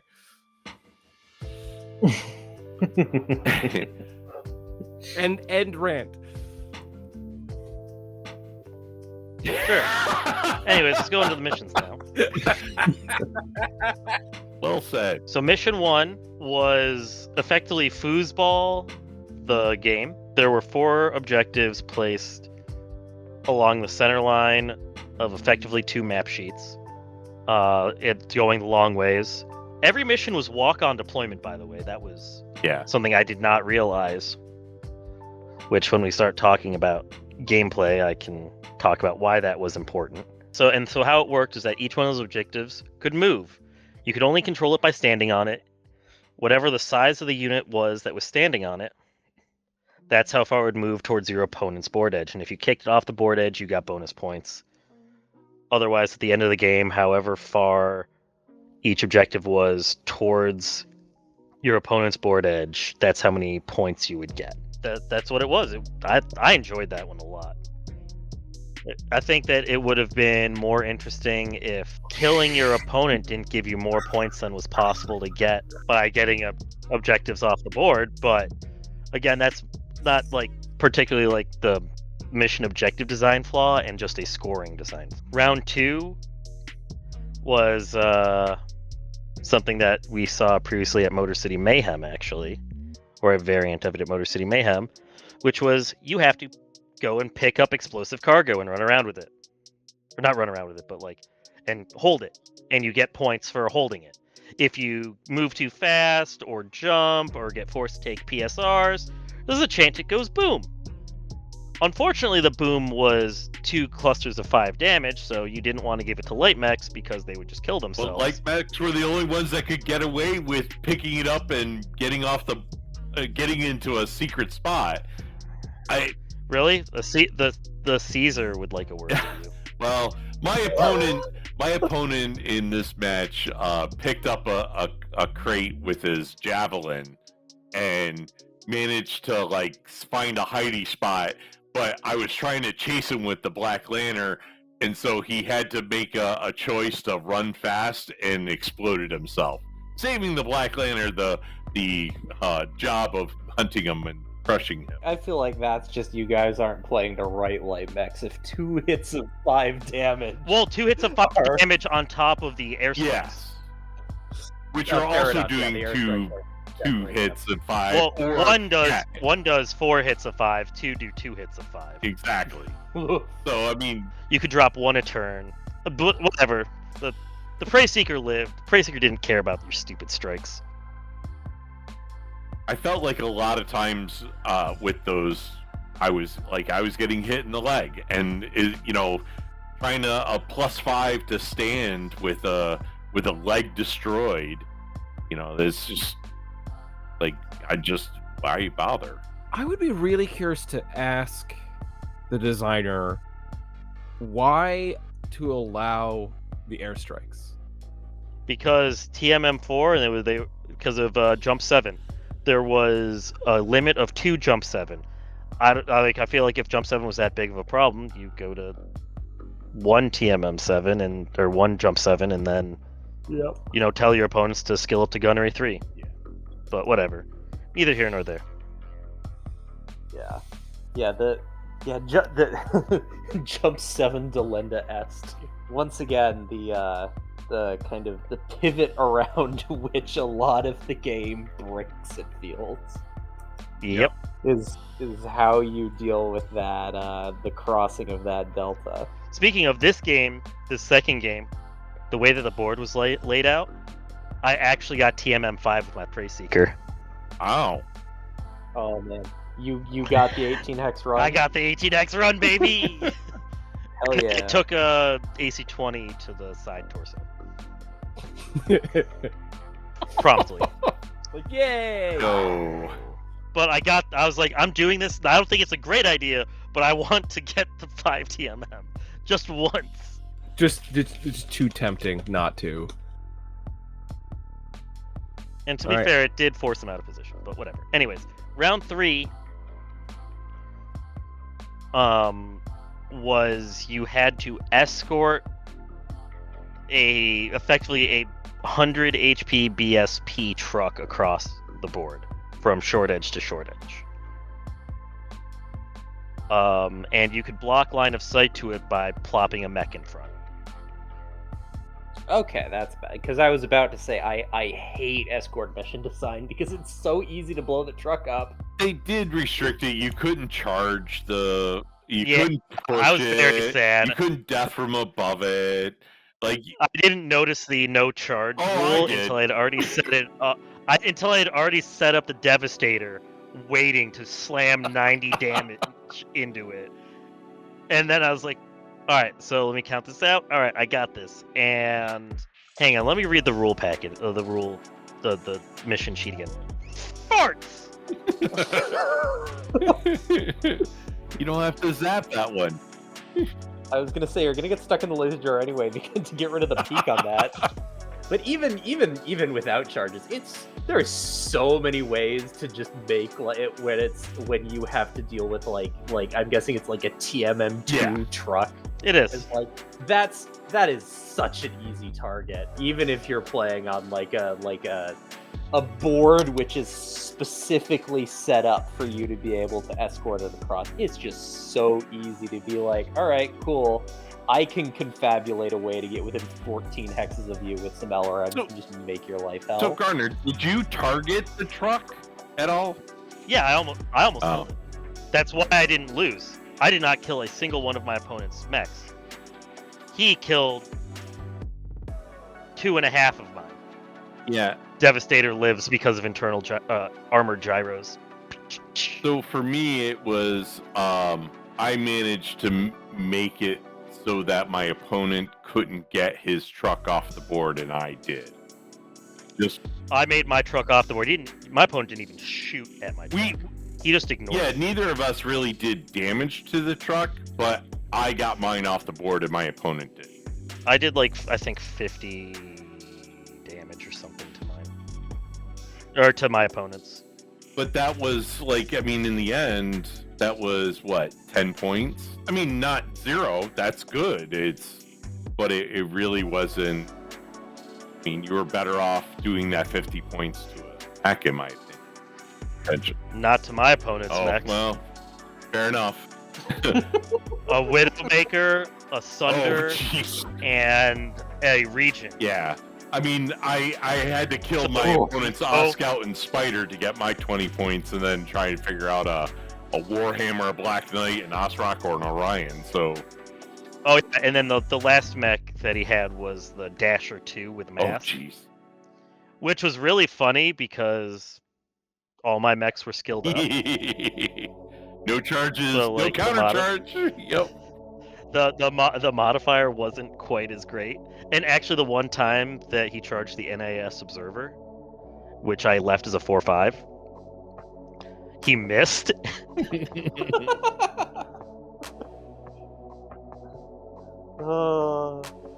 Man, wait, what is the Dasher 2? Because I'm familiar with this thing in so much as it sucks.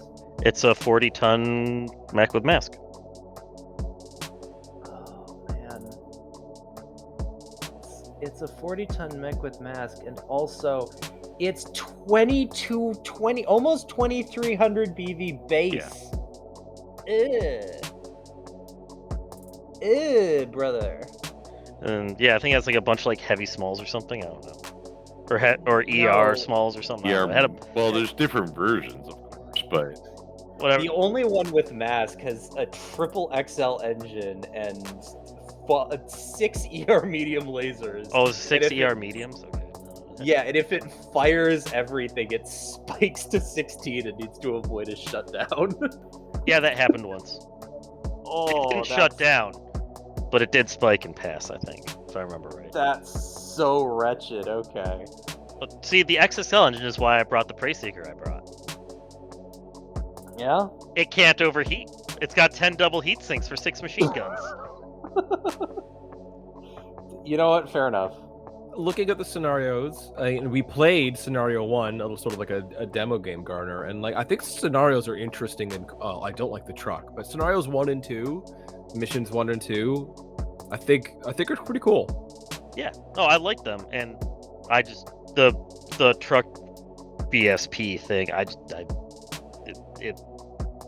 just couldn't brain that. It's whatever. I mean, I'm against BSPs in general for any kind of competitive thing. But like, I mean, it was fine. It wasn't exciting. It was fine. I think again, it fell prey to the whole. You get more points for killing your opponent than for killing the truck. Scenario 1 and 2, great, good, perfectly interesting. So I actually really enjoyed the construct scenario 1, but we were playing, and the moment you were like, oh yeah, it's 10 points for killing a thing, I go, for my little light mech, and it's 10 points. That's dumb. And then you failed to kill the Devastator, so whatever. Oh, well, you won by 1 point, so. Because you focused so hard on trying to kill the Devastator. Yeah, I don't know. I was almost dead. Like a small laser in the left torso would have killed it. And I told you what happened my last game in game 3, where it lived because of armored gyros. Yeah. It is a king. Yeah, one more engine hit would have killed. Like, it was, and I had all these clubs. I just didn't get the little final thing. It was on death's door. All I had to do was push it gently, but I slipped. But on you a did banana. that for 3 turns. You followed it around and couldn't kill it, while partial wing jump jetting behind him. Oh, yo, I whiffed so many times with that ultra autocannon. Goodness. Oh, you were using the Jade Phoenix? Yeah, so there's the other thing to talk about. It was BattleTech manual, which allowed partial wing. It was my first time to actually use my Jade Phoenix mini. How did you guys feel about the BattleTech manual only, like, rules construct? I think from my perspective, I think it just made list construction a little bit harder, because you had to go and validate the equipment in your mech. You couldn't just choose, standard, advanced, experimental. You had to actually look up, like, oh, is this radical heatsink? Yeah, I know. I'm triggered. Yeah, but that's the thing. You had to look up each of the components just to see, is this mech legitimate for BMM or not? And it just made it unnecessarily difficult. In the end, I didn't see any mechs that were like, oh my god, that thing is, insanely powerful with this partial wing, or, some other minor component that I didn't run into anything that was that weird. I ran into a single person that ran a specialty armor, and it was my first round opponent, and he happened to have the other hardened armored Caesar. I had the one with the Gauss rifle and snub nose. He had the one with TSM and talons. Oh, that one is such a goober. Okay. I wanted it so bad, but I hit the pulse limit with my Devastator, and the Devastator was just going to be more fun. Yeah, I mean, the thing is that Caesar's not good. It's just goofy. Oh, I mean, the Devastator's not good. It's just goofy. I I just really want to go and do an Atlas's an Atlas's leg armor worth of damage to somebody's leg. This feels like a Fair good enough. transition into your Go list. ahead, Garn. All right. Yeah, so I brought 5 units. The whole theme of my list was because my whole Davian force is all first Davian guards.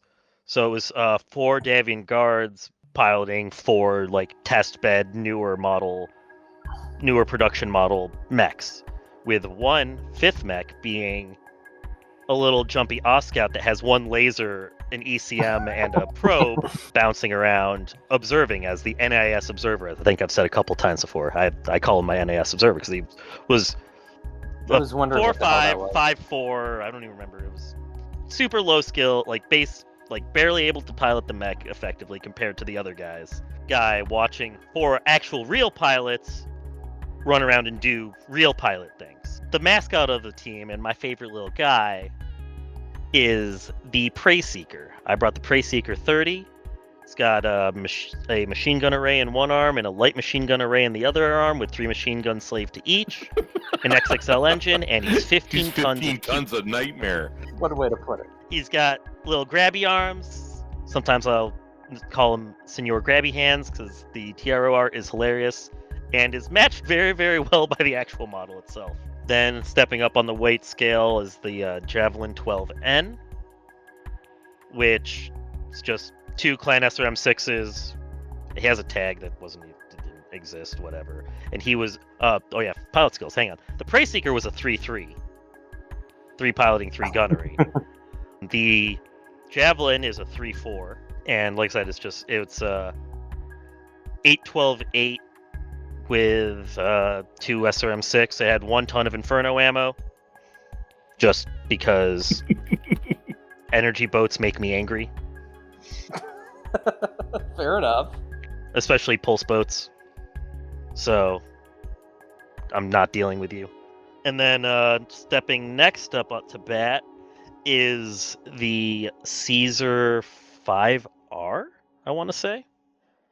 Yeah, it's a Caesar 5R. It's a hardened armor, a Gauss rifle, 2 ER mediums forward facing, 2 ER mediums backwards facing, snub nose, and it never died. In all 3 of my games, it just lived. It didn't care. And then the final mech, oh yeah, that was a 3-4 by the way, a 3 gunnery 4 piloting as well. Then the final mech was the actual star of the show, the Devastator 10. It is the production variant of one of the crackpot schemes known as the Devastator Muse Earth. It is a 100-ton mech with XL engine, supercharger, mask, large re-engineered 2 large re-engineered lasers, 2 medium re-engineered lasers, and that's it. It is a 100-ton assault mech that can do 30 points of damage with guns, but it can do up to 90 points of damage on charge. Please tell me that you had the NFL on Fox theme on deck No, for this thing, because it sounds like your plan was mostly just Cletus the football robot has showed up and he's gonna start hip checking people. I mean, that was the plan, and he was a 4 gunnery 3 pilot, so he was making it happen. Or he was going to attempt to make it happen. And actually, my first game, remember how I said that the objectives were set up 9 hexes from the opposing board edge? Oh no. And that walking on would Did it come into play for you? Almost came into play. He set it up, I'd won initiative, and I said, well, he dropped a Phoenix Hawk on the objective, and I said, I don't care if you're jumping. Full steam ahead. Mask. Supercharger. Alright, I need a 6 to hit. I could not hit on 6s. Anything that needed 6s to hit, I just missed. It was insane. The whole day. But you almost got that full straight anyways. line charge.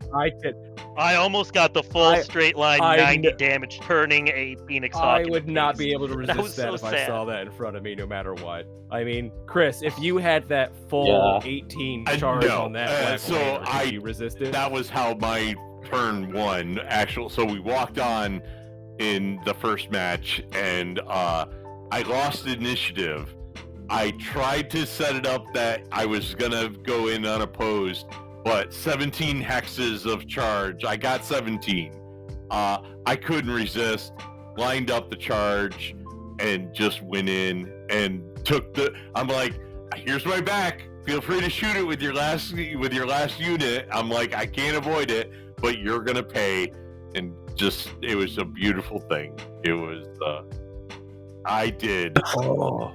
Yeah, I missed all my charges, except for my javelin hit one. So my charge was up against Grand Summoner Thor, Thor 2, and like I was too sandpapery with the charge effect, and he survived with like 1 pip of center structure left, on his center torso, and he just managed to then back up against the wall, and like you can try that again against my front armor, and that's been untouched. So I feel like at that point you've won the victory. If Exactly. Your opponent is so terrified of you doing it a second time that they're willing to. Incoming message. This is the point in which we had some technical difficulties and the recording stopped. We kept going without the recording running, and we didn't really notice for a minute, and then we came back together on Saturday to do the recording, and I forgot to use the good microphone. So we're picking up from where we left off. Sorry everybody, we encountered a technical difficulty during a recording process, so we are time traveling into a couple of days later, so apologies that the energy might have changed. So Chris, you were just talking about a charge you made into a Thor Grand Summoner. Why don't you go and tell us about your list and the units that allowed you to make that charge? Sure. So to start off with my list, I was actually anchored with a Turkina C. 2 large pulse lasers, 2 medium pulse lasers, an LBX-20, and some flamers, machine guns, and active probe, and all these other little things. To be honest, the Turkina's purpose was to be the distraction, the thing that sits up on the hill and says, "Hey, shoot me, or I'm going to shoot you," and try and absorb all the shots. Generally speaking, it did a very good job at that. I also had a Fire Falcon E, which has an ATM-12, and honestly, like, that thing got destroyed, it seemed like, in every scenario or every matchup by round 2. I think I fired the ATM-12s like once in the whole process. He was a good little boy, but his purpose was to grab objectives, and he just got destroyed every single time. As someone who's also brought that particular Fire Falcon a lot, that happens. It's an interesting combination of, 1, it doesn't have the most armor, and 2, a lot of people just want to focus fire down the ATM-12 before it can do anything. It serves a purpose. If it's ignored, it can do some things if they take some time to deal with it. Also, I just think the structure of Southern Assault really disadvantaged light. Oh, it very much did. I mean, one of the missions, round 1, it took a heavy strike, and basically that's 4 groups of 5, and all 4 groups hit the center torso. So it did 10 to the 10. It wiped out all 10 of its front armor in center torso, and then it has 8 structure, and it took all of that out. It literally cored the mech in one shot. It was like, well, that's BattleTech. There's nothing you could do at that point. So Have you tried having your opponent roll worse? yeah, Maybe give him your dice. yes, I should have been doing that. Then that'll lead into our charge discussion. But that's how it should have happened.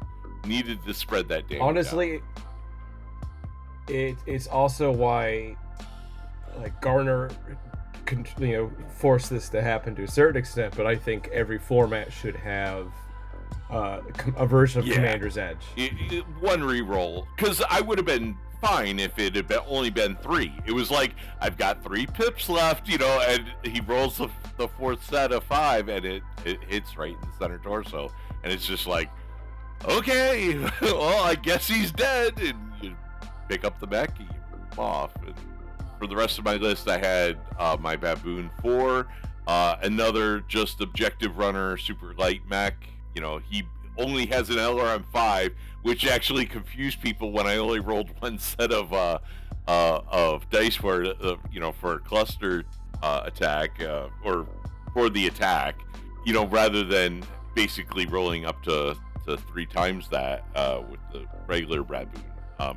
People were confused. They're like, why would you take this thing? I'm like, he's a punch monkey. He's supposed to come up and punch you. But because of those light strikes, he also didn't last very long. It was like, well, they're not using it against the real targets. Well, that's what everybody did with their strikes, whereas I was using mine to try and finish off people's Right. moves. It's 6 of one, half a dozen of the other. I mean, it's fewer things shooting at you, fewer things grabbing objectives. I mean, The objectives in the light mech weren't really a problem, especially with the way the missions were set up. I agree. I think it, to me, it sort of made me go, why? I'm still very much sort of thinking those BSPs, those light strikes and heavy strikes, they didn't need to be there. I didn't feel like I was having trouble with my opponent's light mech process. But guys, if you refuse to upgrade your gunnery, light mechs can be scary. Right, sure. 4/5s is the only way to play the game. Right. Didn't you know? So then to round out my list, I had Black Lantern J. Definitely my MVP. The thing is just a menace. With the Black Lantern, I did upgrade my gunnery skill to 3, but that even wasn't the important thing. I don't actually think I attacked with my guns once. No, I did once. I remember firing one time because it was like, oh, I need to cross off a piece of ammo. But he also had a piloting skill of 2, because he was just a terrible, terrible thing on the board to charge everybody's all the time, doing crap ton of damage. So the Black Lantern J, for armament, he has 3 ER medium lasers and a Proto AC-8. It's not like the weapons don't matter. What it really has is a mask and a supercharger with a base of 711 movement, getting that up to 18 hexes, and just basic charges. It's 5.5 per hex, and get 17 hexes in the process. It's 90 something points of damage. I didn't manage to pull off the 90 something damage, but I did get several 70. I think I got a 77 or 76 in there at one point, and a number of just horrible attacks. And speaking where we left off,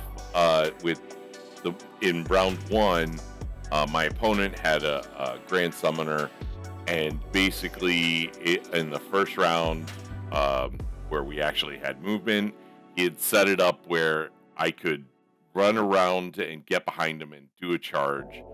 I had lost initiative, so he had 1 move left. So he was going to be able to shoot my Black Lantern in the back, but I was going to be able to pull off the charge. He was on an objective hex, so it was sort of like, well, it's now or never. Ramped up my speed, did a charge of around 70, I think that was one of my bigger ones, around 70 points of damage in the rear. But unfortunately, Thors are big, beefy guys, even with its rear armor, and when you spread that damage out into arms and legs and side torsos and center torso across the board, that Thor managed to survive with 1 pip of damage or 1 pip of structure left in it, and he was able to then back that up against the wall and stay alive from another charge. But it definitely, the Black Lantern overall was a menace. I don't think any of my opponents liked him, but the weird sort of thing is there wasn't a lot that he could do about him because he carries a fair amount of armor. He just moves so fast. Even 30-point charges, like when I, so you run your masking, your supercharge to build up a lot of speed, but as you keep rolling those dice or you keep using it, you build up, a higher risk of failure. And so you leave it for a round to cool. I was still charging for, like 11 hex movements, just a normal run, and trying to just keep doing damage. So, 30, 40 points.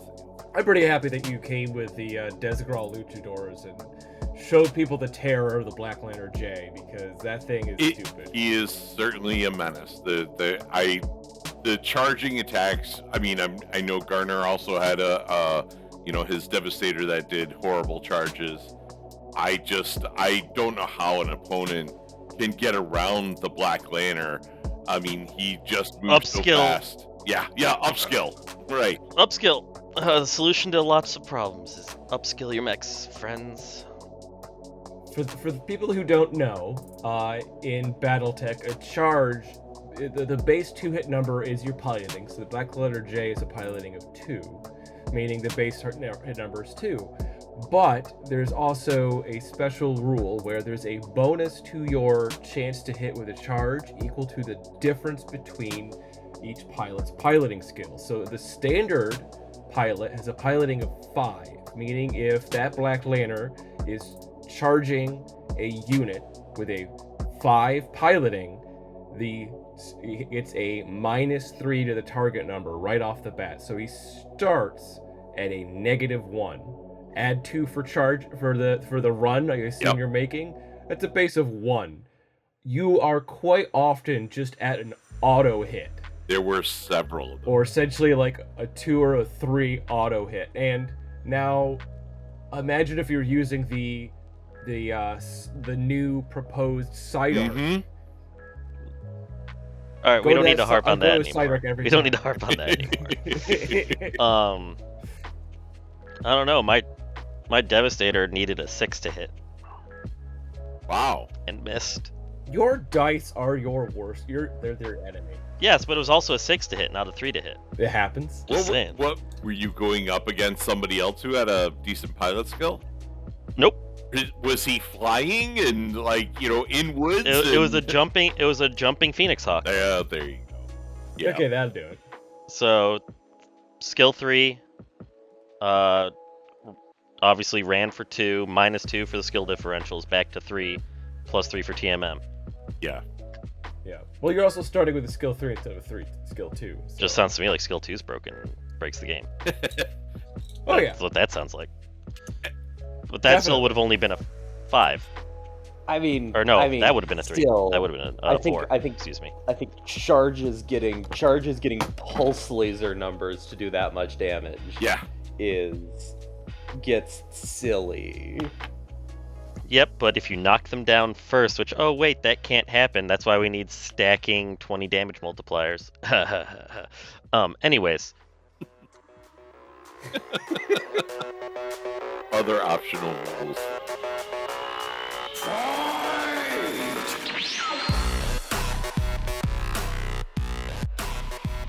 We covered all of the scenarios for both Alpha Strike and Classic. We talked a little bit. Why don't you guys talk about one game in particular each that you can recall, whether that's Classic or Alpha Strike, or any sort of like combination of memorable moments. And I'll do my game played, and we can call it possibly in time for Garner to make his match this morning. I'll just talk about mine first, because then I can disappear afterwards too. That'll work. I'd have to say probably the craziest game that happened to me was like the thing where like the most interesting things happened was probably my first game of the Classic event, where, like I said, as I've mentioned a couple times, that's the one where my Devastator actually managed to get the straight line charge and then still managed to miss. But there was a lot of just crazy stuff that was going on in that game. My opponent had a Stinger 5S, I want to say, a Koshi Standard 3? One of the Koshi Standards. The Ryokan with the Narc, the 2 SRM2s, and the 2 LRM20s.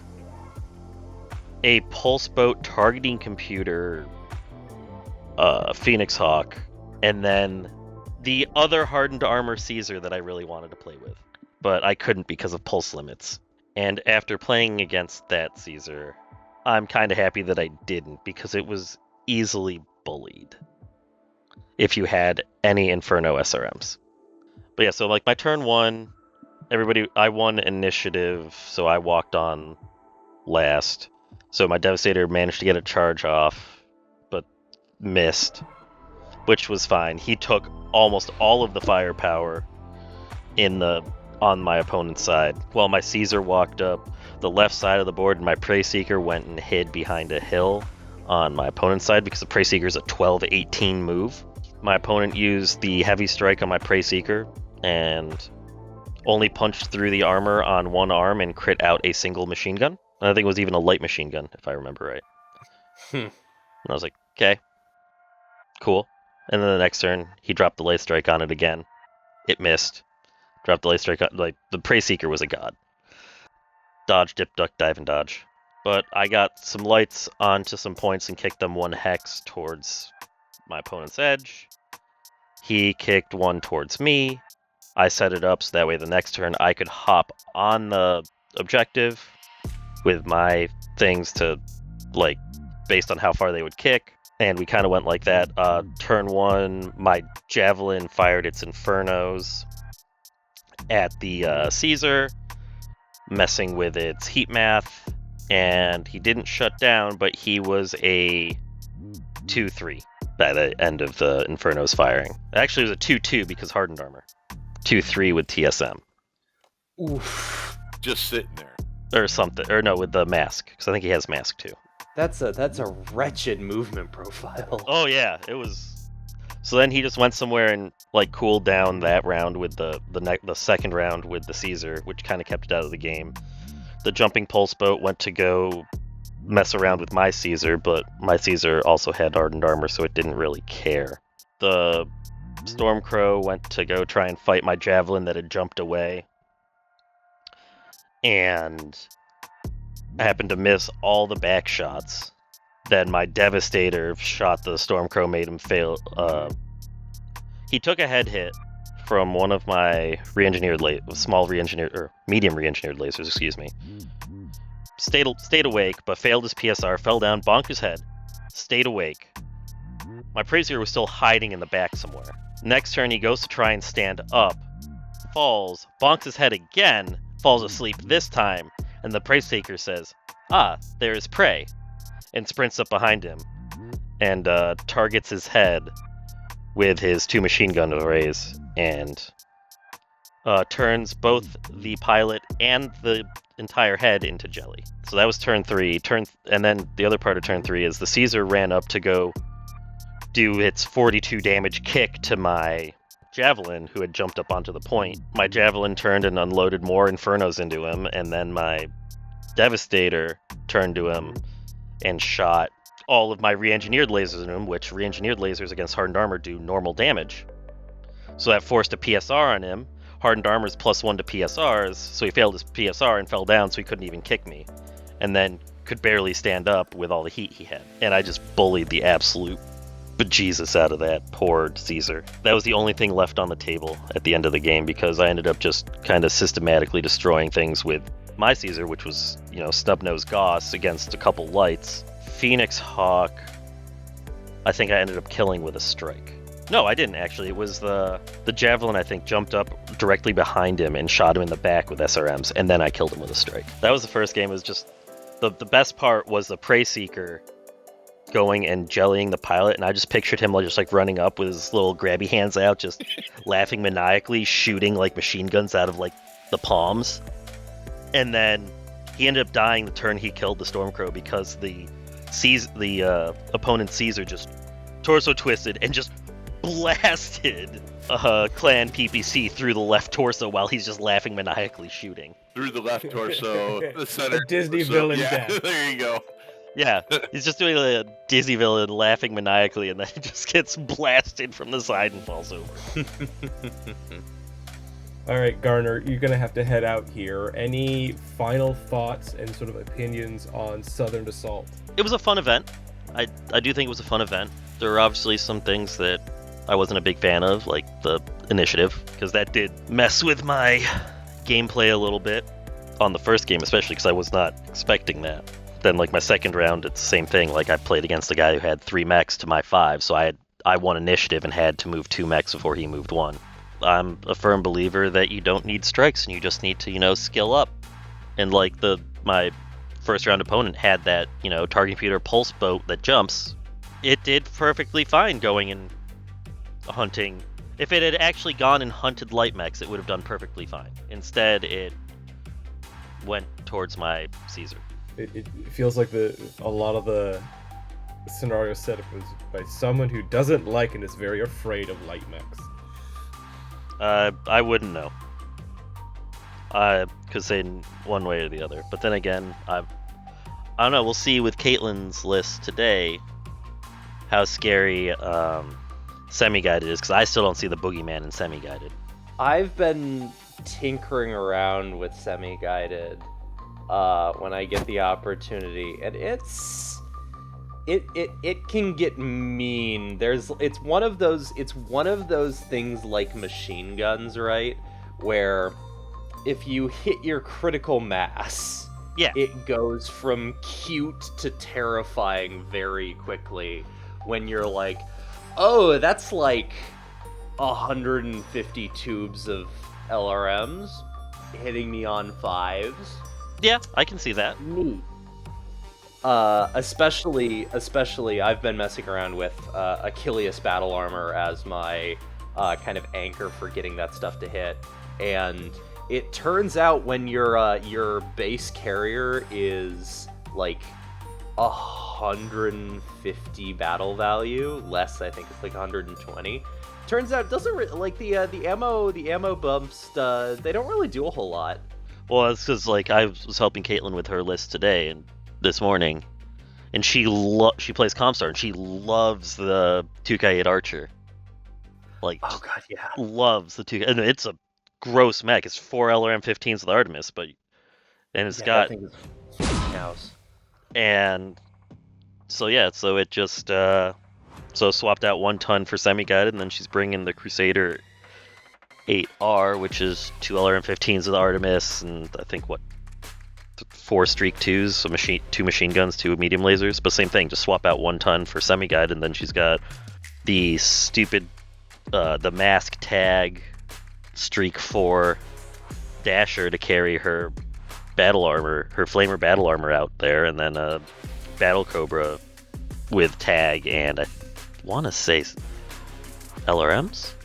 Oh, the Battle Cobras are so cute. I love them. But so much. I don't remember what's on the Battle Cobra, but anyways, it's just like there's like 2 skill 3 tag mechs, the Archer skill 3, the Crusader skill 4, and we'll see how it works. I can see where it can be kind of janky if you get a bunch of like low skill stuff, like if you just spam like skill 2 and you're just like, aha, I hit you on 2s. Like, yeah. But I mean, that's always sort of my question when I hear things like this, because Zess was saying the semi-guided that broke the game was people playing Word of Blake Word of Blake at some tournament. Yeah. And every time I hear about something happening in another tournament, and I sometimes tell Zess this, is like, oh, I won blankety blank. It's like, yeah, but I don't care about those rules. Those rules, you want rules that doesn't.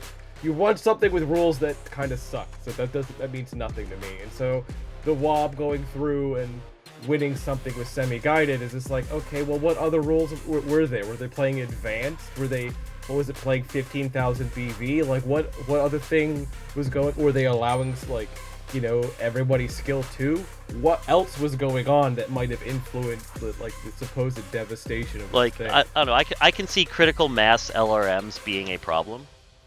I can see that. I can't see how they will win any way other than tabling their opponent. Yeah, also, was it just a battle to the death? What were the objectives? Was it Karnov down? I think what we're all kind of saying is that it's never just one thing. It's never just semi-guided. It's never just an insane we'll say the Black Lantern by itself. The Black Lantern J it's an okay mech. I mean, it's got decent armor. It has mediocre weapons. Proto Mech 8. Right. It's got a Proto Mech 8 autocannon. Yeah, I mean, again, decent weapons, but it's not like, oh my god, that thing is the scariest thing that I've ever seen, until you make it a piloting skill 2, and then run around and ram people. I mean, it's... Well, I will say that I'm not particularly that scared of charging, especially, and this just go quickly into my third round. Like you say, yeah, it's not that scary, but it's also not that scary if you just skill up. Right. That's just the same thing with the lights or anybody else. It's the combination of things that make it scary. Yeah, well, my last round opponent had the Dasher 2 with Mask, and it was a skill 3 pilot, and started charging. Okay, my skill differential to you on half of my mechs is only -1, or we're at zeros. Right. I couldn't care. Sure, you're going to hit me on 5s or 6s, whatever. Sure, you can do that. But I'm also, A, hitting you with base 3s instead of 4s like other people. I'm also, B, just you're going to miss, and my last round opponent did miss one of his charges. The funnier part was that it missed the charge on my piloting skill 5 guy, but neither here nor there. Yeah. We've had the conversation about this when I first brought the Black Lantern J into Iliad, and it's part of why the base piloting is now, the lowest you could go is now 3 instead of 2, just because of the math of it. And also, once you hit that, you have a chance to miss. It's not necessarily an auto hit. And while a skilled player, an experienced player, can probably deal with that scenario once they figure it out, it's definitely a noob stomp, and nobody... It just feels bad in a sort of a casual league. You were at a tournament, that's one thing, but in a, you want new people, you want people to enjoy the game, to show up and be like, hey, this is my first time playing competitively, what's going on? And you just slam them in the face for 70 damage in the rear on turn 1 and just delete something. That feels bad. Oh, you mean your Star League Royals list that you fought? Yes. Wasn't he a returning player? Yeah, no, it wasn't the Star League Royals. He was playing a Merc, Dark Age Mercs. But oh, okay. Yeah, well, he was yes, my Mission 3 opponent who was playing Star League Royal. I think he was a newer player. And then my Mission 2 player, my opponent was Mercs, Dark Ages. He was kind of a returning player. He had played back in, the 90s and stuff, and had just returned back. But yeah, I mean, at the end of the day, I mean, this is where, to what you were going with, Nicholas, it was this was a tournament as opposed to a casual league type of event. Black Lantern was cool and all. I'm not going to be bringing him in the future because I think he's not. He's fun to play. He's not fun for your opponent to go up against. Right. So if I was allowed to, I would totally bring that Devastator again.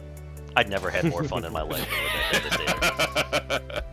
It didn't even do anything particularly great, but he was fun. And people that knew about the 90 damage charge kept a healthy distance from him. Exactly. So then at that point, I just started alternating my Mask and Supercharger and just, running 8 hexes with a 100-ton mech. And people would be like, oh, I cooked it, so your 10 hex move will put you to right next to me. I'm like, okay, cool. I have a 20 20 damage kick. Ugh! Yeah. Yeah, the Bonk. the Devastator definitely had a few extra tools in its tool belt there. Yeah, like even if like I would swap out the re-engineered lasers for like even just like regular ER lasers, and I would be ecstatic to run that thing. But Thank you for joining us, Garner. yep, thank you. I'll catch Yep, you catch you later. later. But Yeah, I do think if I make it to one of these, I might have to bring the Desgral Luchadors myself because it is my creation. Oh, absolutely. no, jail, ban.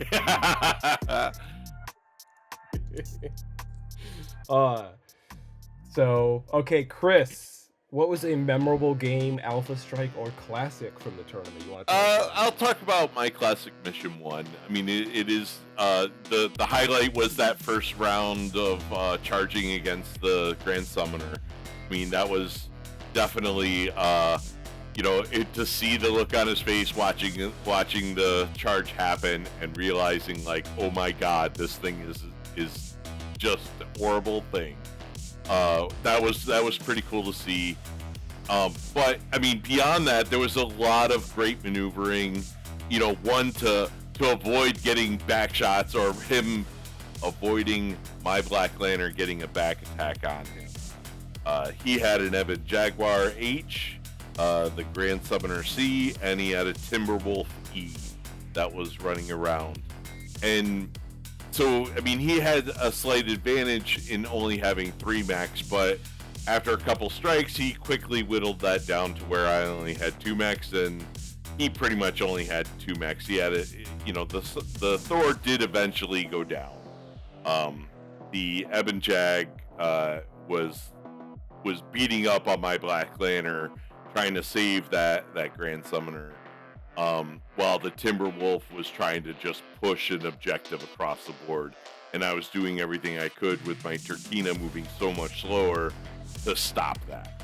So, I mean, it was a great, situation where it would be like, he would move up, the Turkina would just pound into the Timberwolf, and it would then move the token, closer to my side of the board, and I would have to move the Turkina so I could get another line of sight because I'm like halfway across the board, or from him, so it was all long range shots.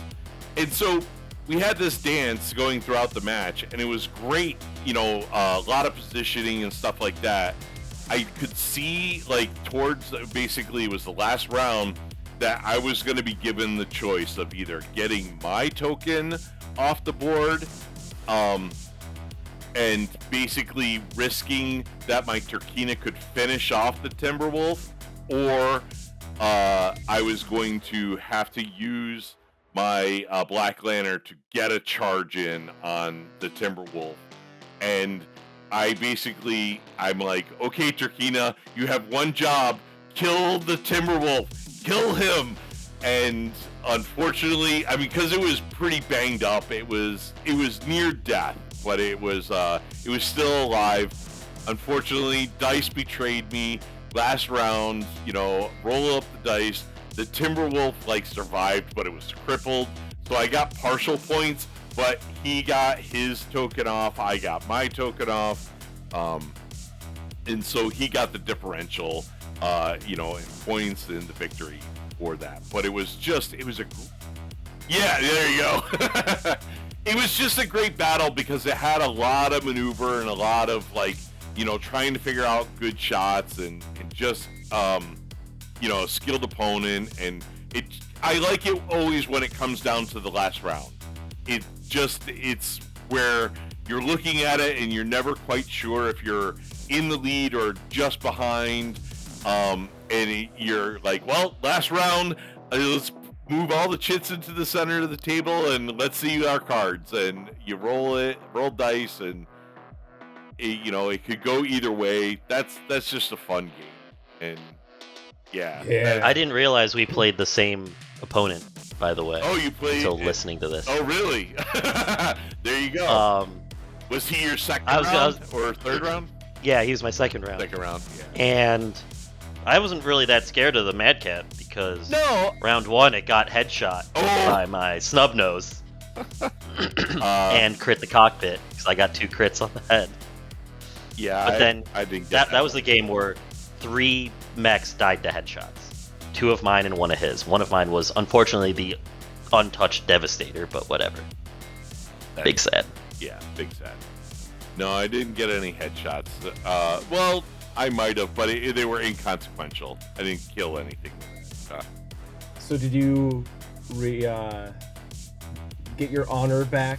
Are you no longer a Jade Falcon bondsman? Steve never said anything about it. He did notice the bond scored, and he was like, "Oh, you won!" And I was like, "I got Jade Falcons," and showed him my write up and all this, and he laughed at it, and you know, it was he definitely appreciated it. He thought it was super cool, or at least I think he thought it was super cool. You know, so it was good. It was a good chat. But he didn't cut my bonds cord. I'll have to yell at him at the next tournament and be like, "I'm still wearing this damn bonds cord. You must cut it. Free me."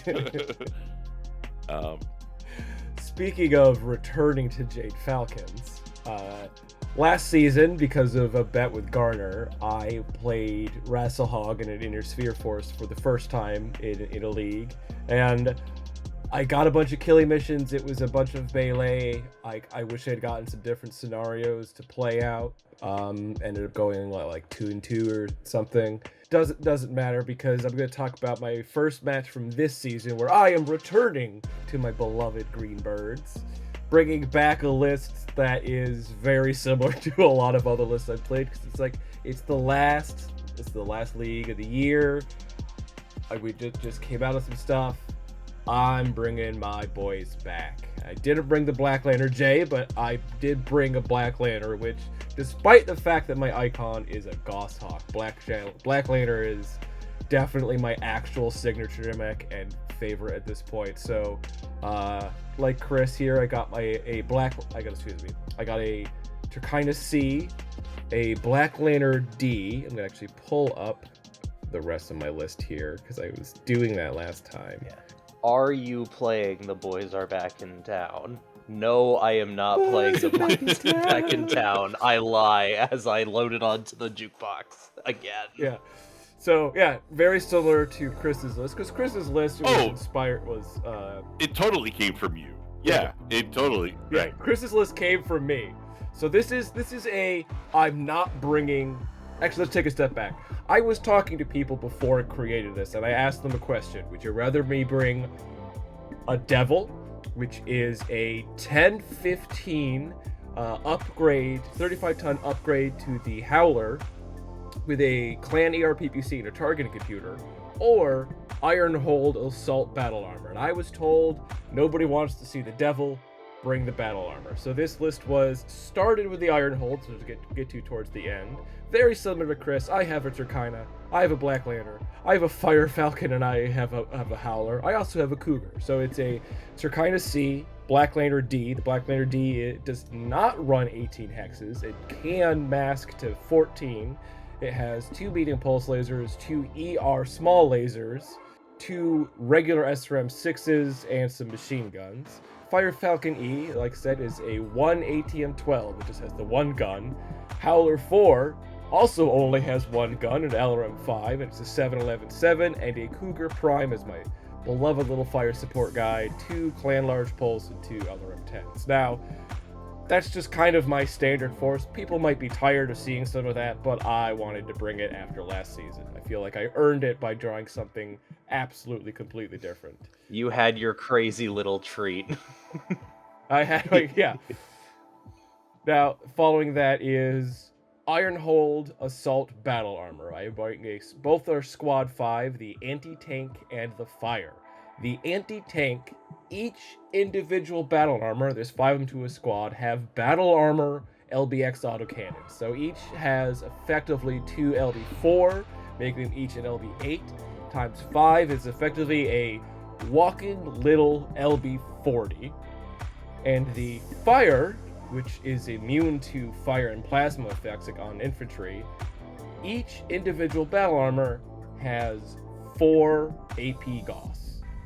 Now, mind you, these are assault battle armor. They have a total of 17 health each and a movement profile of 1. That's not 1 jump. It's not 1 run. It's just 1. They are basically minimum movementing their way across the battlefield. Despite the fact that both of their guns do have a max range of 8 and 9, 8 for the LB, 9 for the AP Gauss, that does not get them anywhere. So I brought transports. I brought a heavy battle mech recovery vehicle, that thing that Luke laughed at when I tried bringing it in the previous season, because it's a 70-ton vehicle that moves, I think, 4.6, and a Karnov like BA stealth transport. This thing moves 12-18 VTOL with stealth armor. Now, I bring this up. I've only played 1 match with this so far this season. I'm probably gonna get a second one today. I played a friend of mine, and this was his, I think, 2nd time playing in the competitive league. He really wanted to play. We played a match at FlagCon, and this is where I believe he mentioned before. He was expecting me to bring my Turkina, and he brought a Warhawk, among other things on the list. He ended up bringing, was it 3 or 4? We bring up 4 units. I brought everything except the Turkina and the heavy battle mech recovery vehicle. I had a total of 8 units against his 4. And because of just the movement profile of the Black Lantern, the Howler, and I brought the battle armor right up to his fire support position with his Warhawk on turn 1 because of the BA transport, I locked down pretty much the entire map, because with my Fire Falcon and Black Lantern operating on his side of the map, we played a scenario called supply raid, where each player on each side of the map, which is on a longer deployment, so you take 2 maps, you put them together, and you're deploying on the longest edge. You have 6 sort of objectives to guard. 2 of them are decoys that explode, and the other 4 are scored for points when claimed. So he had to try to protect them and go after mine. But a second turn, my Howler was in a position in heavy woods, and I realized he could jump towards any 2 points. My Black Lantern could mask and head towards basically any point. My Fire Falcon was in a position to go to various points. And the moment he moved any unit other than his Warhawk to try to go into an offensive position, I could just claim all of his points. All the points except for the one immediately next to the Warhawk, and much faster than he could do anything. And I just, at that moment, I just looked at him and said, I'm sorry, I don't mean to be rude here, but I've already won. And he goes, yeah, you did. And he felt really bad about his list, but I just told him afterwards, listen, your list isn't bad. This is just an example of a combination of our lists are the way they're structured and the scenario we played, where I don't think there's much in terms of tactics or anything that could have been done in terms of like the list structure and the scenario we rolled. If we had rolled VIP Clash, if we had rolled Demolition, if we had gotten something else that didn't require this amount of map control, it would have been a much fiercer competition. But just right off the bat, looking at his list and his choices in terms of some of it, like map control might be the weakest thing on this list. And I think just the way we're structured, I hate to say it was auto win once we rolled scenario, but it kind of was. And it's just a lesson in the way we structure Iliad. There's such a variety in viable lists, and there's such a variety in the scenario constructs where it is practically impossible to be good at every single scenario and to be good against every single lineup. And this was just, nope, this was not, I mean, maybe if he had brought not the Warhawk and brought everything else possible, but even then he just would have been short. He just would have been, way further down. I could have put my battle armor instead of an offensive position against his Warhawk. I could have left them guarding individual points, and that is a nasty objective to try to run into. Mm-hmm. So it was what it was. Edmund, it was still fun playing against you. It was great to see, to like talk and hang out and like just learn about play styles. And I think you learned a lot in terms of like, this is your second time in a competitive league and list construction. And I emphasize when you're listening to this, your list is not bad. You are completely viable in many other scenarios, even this one against somebody else, because if you fought another clan player who brought fewer units, your Warhawk was kind of scary. It could have dealt things, but it was just not a good matchup. It happens. Those kinds of matchups are gonna happen, and you just roll with the punches. On the plus side, I did get to use the VTOL dropped iron holds for the first time, and oh gosh, they're gross. Despite my inability to roll successfully on clusters, cluster rolls are my worst consistent roll. I can't roll cluster to save my freaking life. And even then, rolling, I'm hitting with 36 LBs. I get that Warhawk every turn was taking 50 damage, just splattered everywhere all over the mech. I think got 1 or 2 head hits and 1 tack that landed. Other than that, but you're throwing out enough dice, you're eventually going to get something, and that Warhawk had basically no armor at the end. Yeah, that sounds about right. Tune him up. All right, so we mentioned it. Chris, you brought a version of my list. How did people respond overall to the Desgral Luchadors? Well, they weren't the Desgral Luchadors. No, they were. They were. How did people respond to your list? I think, the 3 people I played against, I think everybody basically looked at the Black Lantern after the first charge and said, "Oh my God, that thing is horrible." That it's, and people would try to get away from it, and every single time it was like, "Oh, nope, those woods, they're not really going to help you." And running away, you're just not that fast, and jump over there. Oh, I'm still going to get you. And so, I'm going to get you. Just chasing people down, it was cool. In my last match, I'm sorry. I'm just picturing every other unit running away like a toddler, like trying to escape, and then just the Black Lantern just zooping its way. They were just matches. It would be like, okay, I see where you're going. I'm gonna get myself into a rough position with the Black Lantern so that, this charge is taking care of this problem. Next turn, it's gonna take care of that problem, and you don't even know it. Like, you're within my threat range, and I'm just gonna get you. And it was how, like, round 2, which was like picking up the explosive crates and stuff like that. It was just like, I'm just running around charging. Anytime somebody picked something up, it made it easy, the scenario, to set up these charges. But it was like, they would pick something up, they would move away with it, and then they would just get hit and practically killed them. So, and then the Turkina was just sitting in a sniper nest, and like, my opponent in the second match, he was throwing everything at it, and I think I didn't fall, but he would try to make him fall. I rolled so many PSRs, and he just wouldn't die. And, so it was just a matter of then, he's throwing everything at the Turkina, and I'm just charging and destroying everything else, and then bringing the Black Lantern around to, like, help clean up anything that's messing with the Turkina. It was, it's an insane list. Don't bring it against people you like. I'll just say it that way. It's great for if you want to punish somebody, it's a great list. If you like somebody and want to play them in a second match, don't bring this list. Yeah, that's good advice. Yes.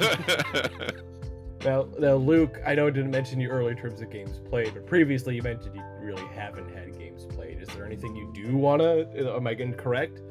Well, I have a salvage game which I played. at FlagCon, which was pretty fun.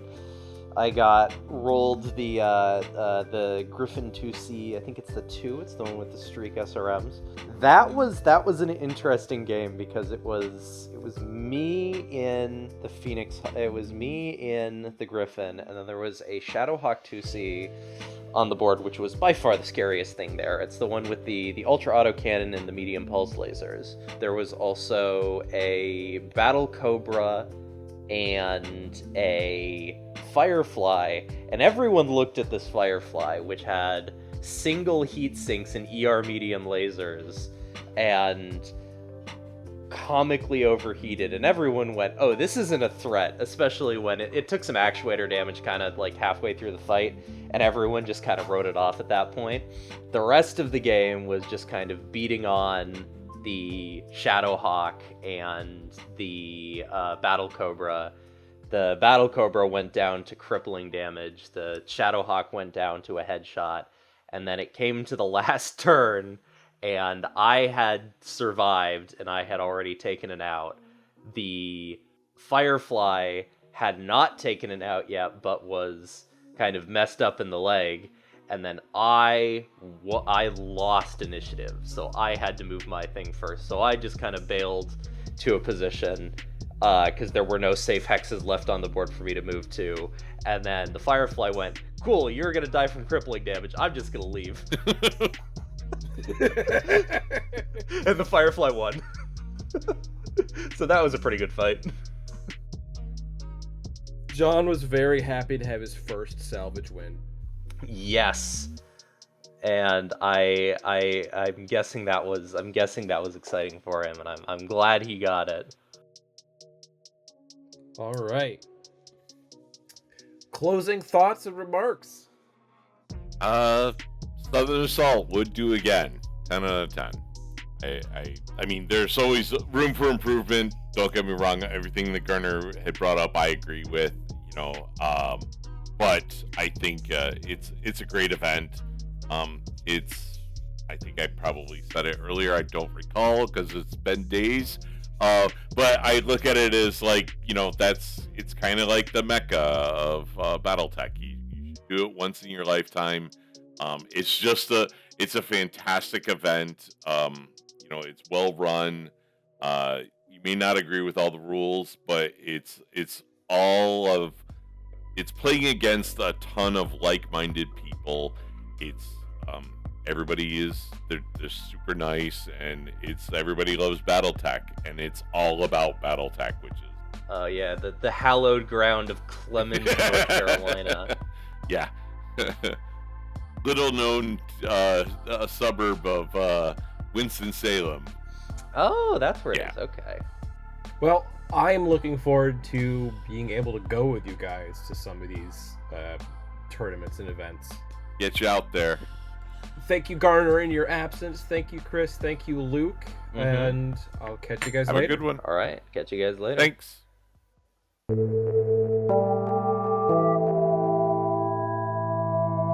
Thank you for listening to the Odysseus Legion podcast. This podcast was created by the Odysseus Legion, a BattleTech club organizing play around Central and Western New York State. Rules for all of our formats, as well as a calendar of Odysseus Legion events, can be found on our website, odysseuslegion.com. All music and audio in this recording was licensed through Adobe Stock or open source. All views expressed herein are those of the person expressing them and do not necessarily represent the views of the Odysseus Legion, Catalyst Game Labs, or the Catalyst demo team. 1 second. Chris, are you spinning around in an office chair in front of your microphone? I am, so should I stop doing that? Yes, because you keep fading in and out. Got it. Well, I thought okay, I'll keep that in mind. All right, so you'll take Caitlin's car so we don't have to move stuff? All right, yeah, then I'll take Caitlin later. We're keeping this in the podcast, no right? problemo. This conversation. You're not cutting this part out. This is the juicy stuff. Yeah. Yes, talking about moving cars in the driveway. Yeah, this is the next episode is logistics of getting to BattleTech matches.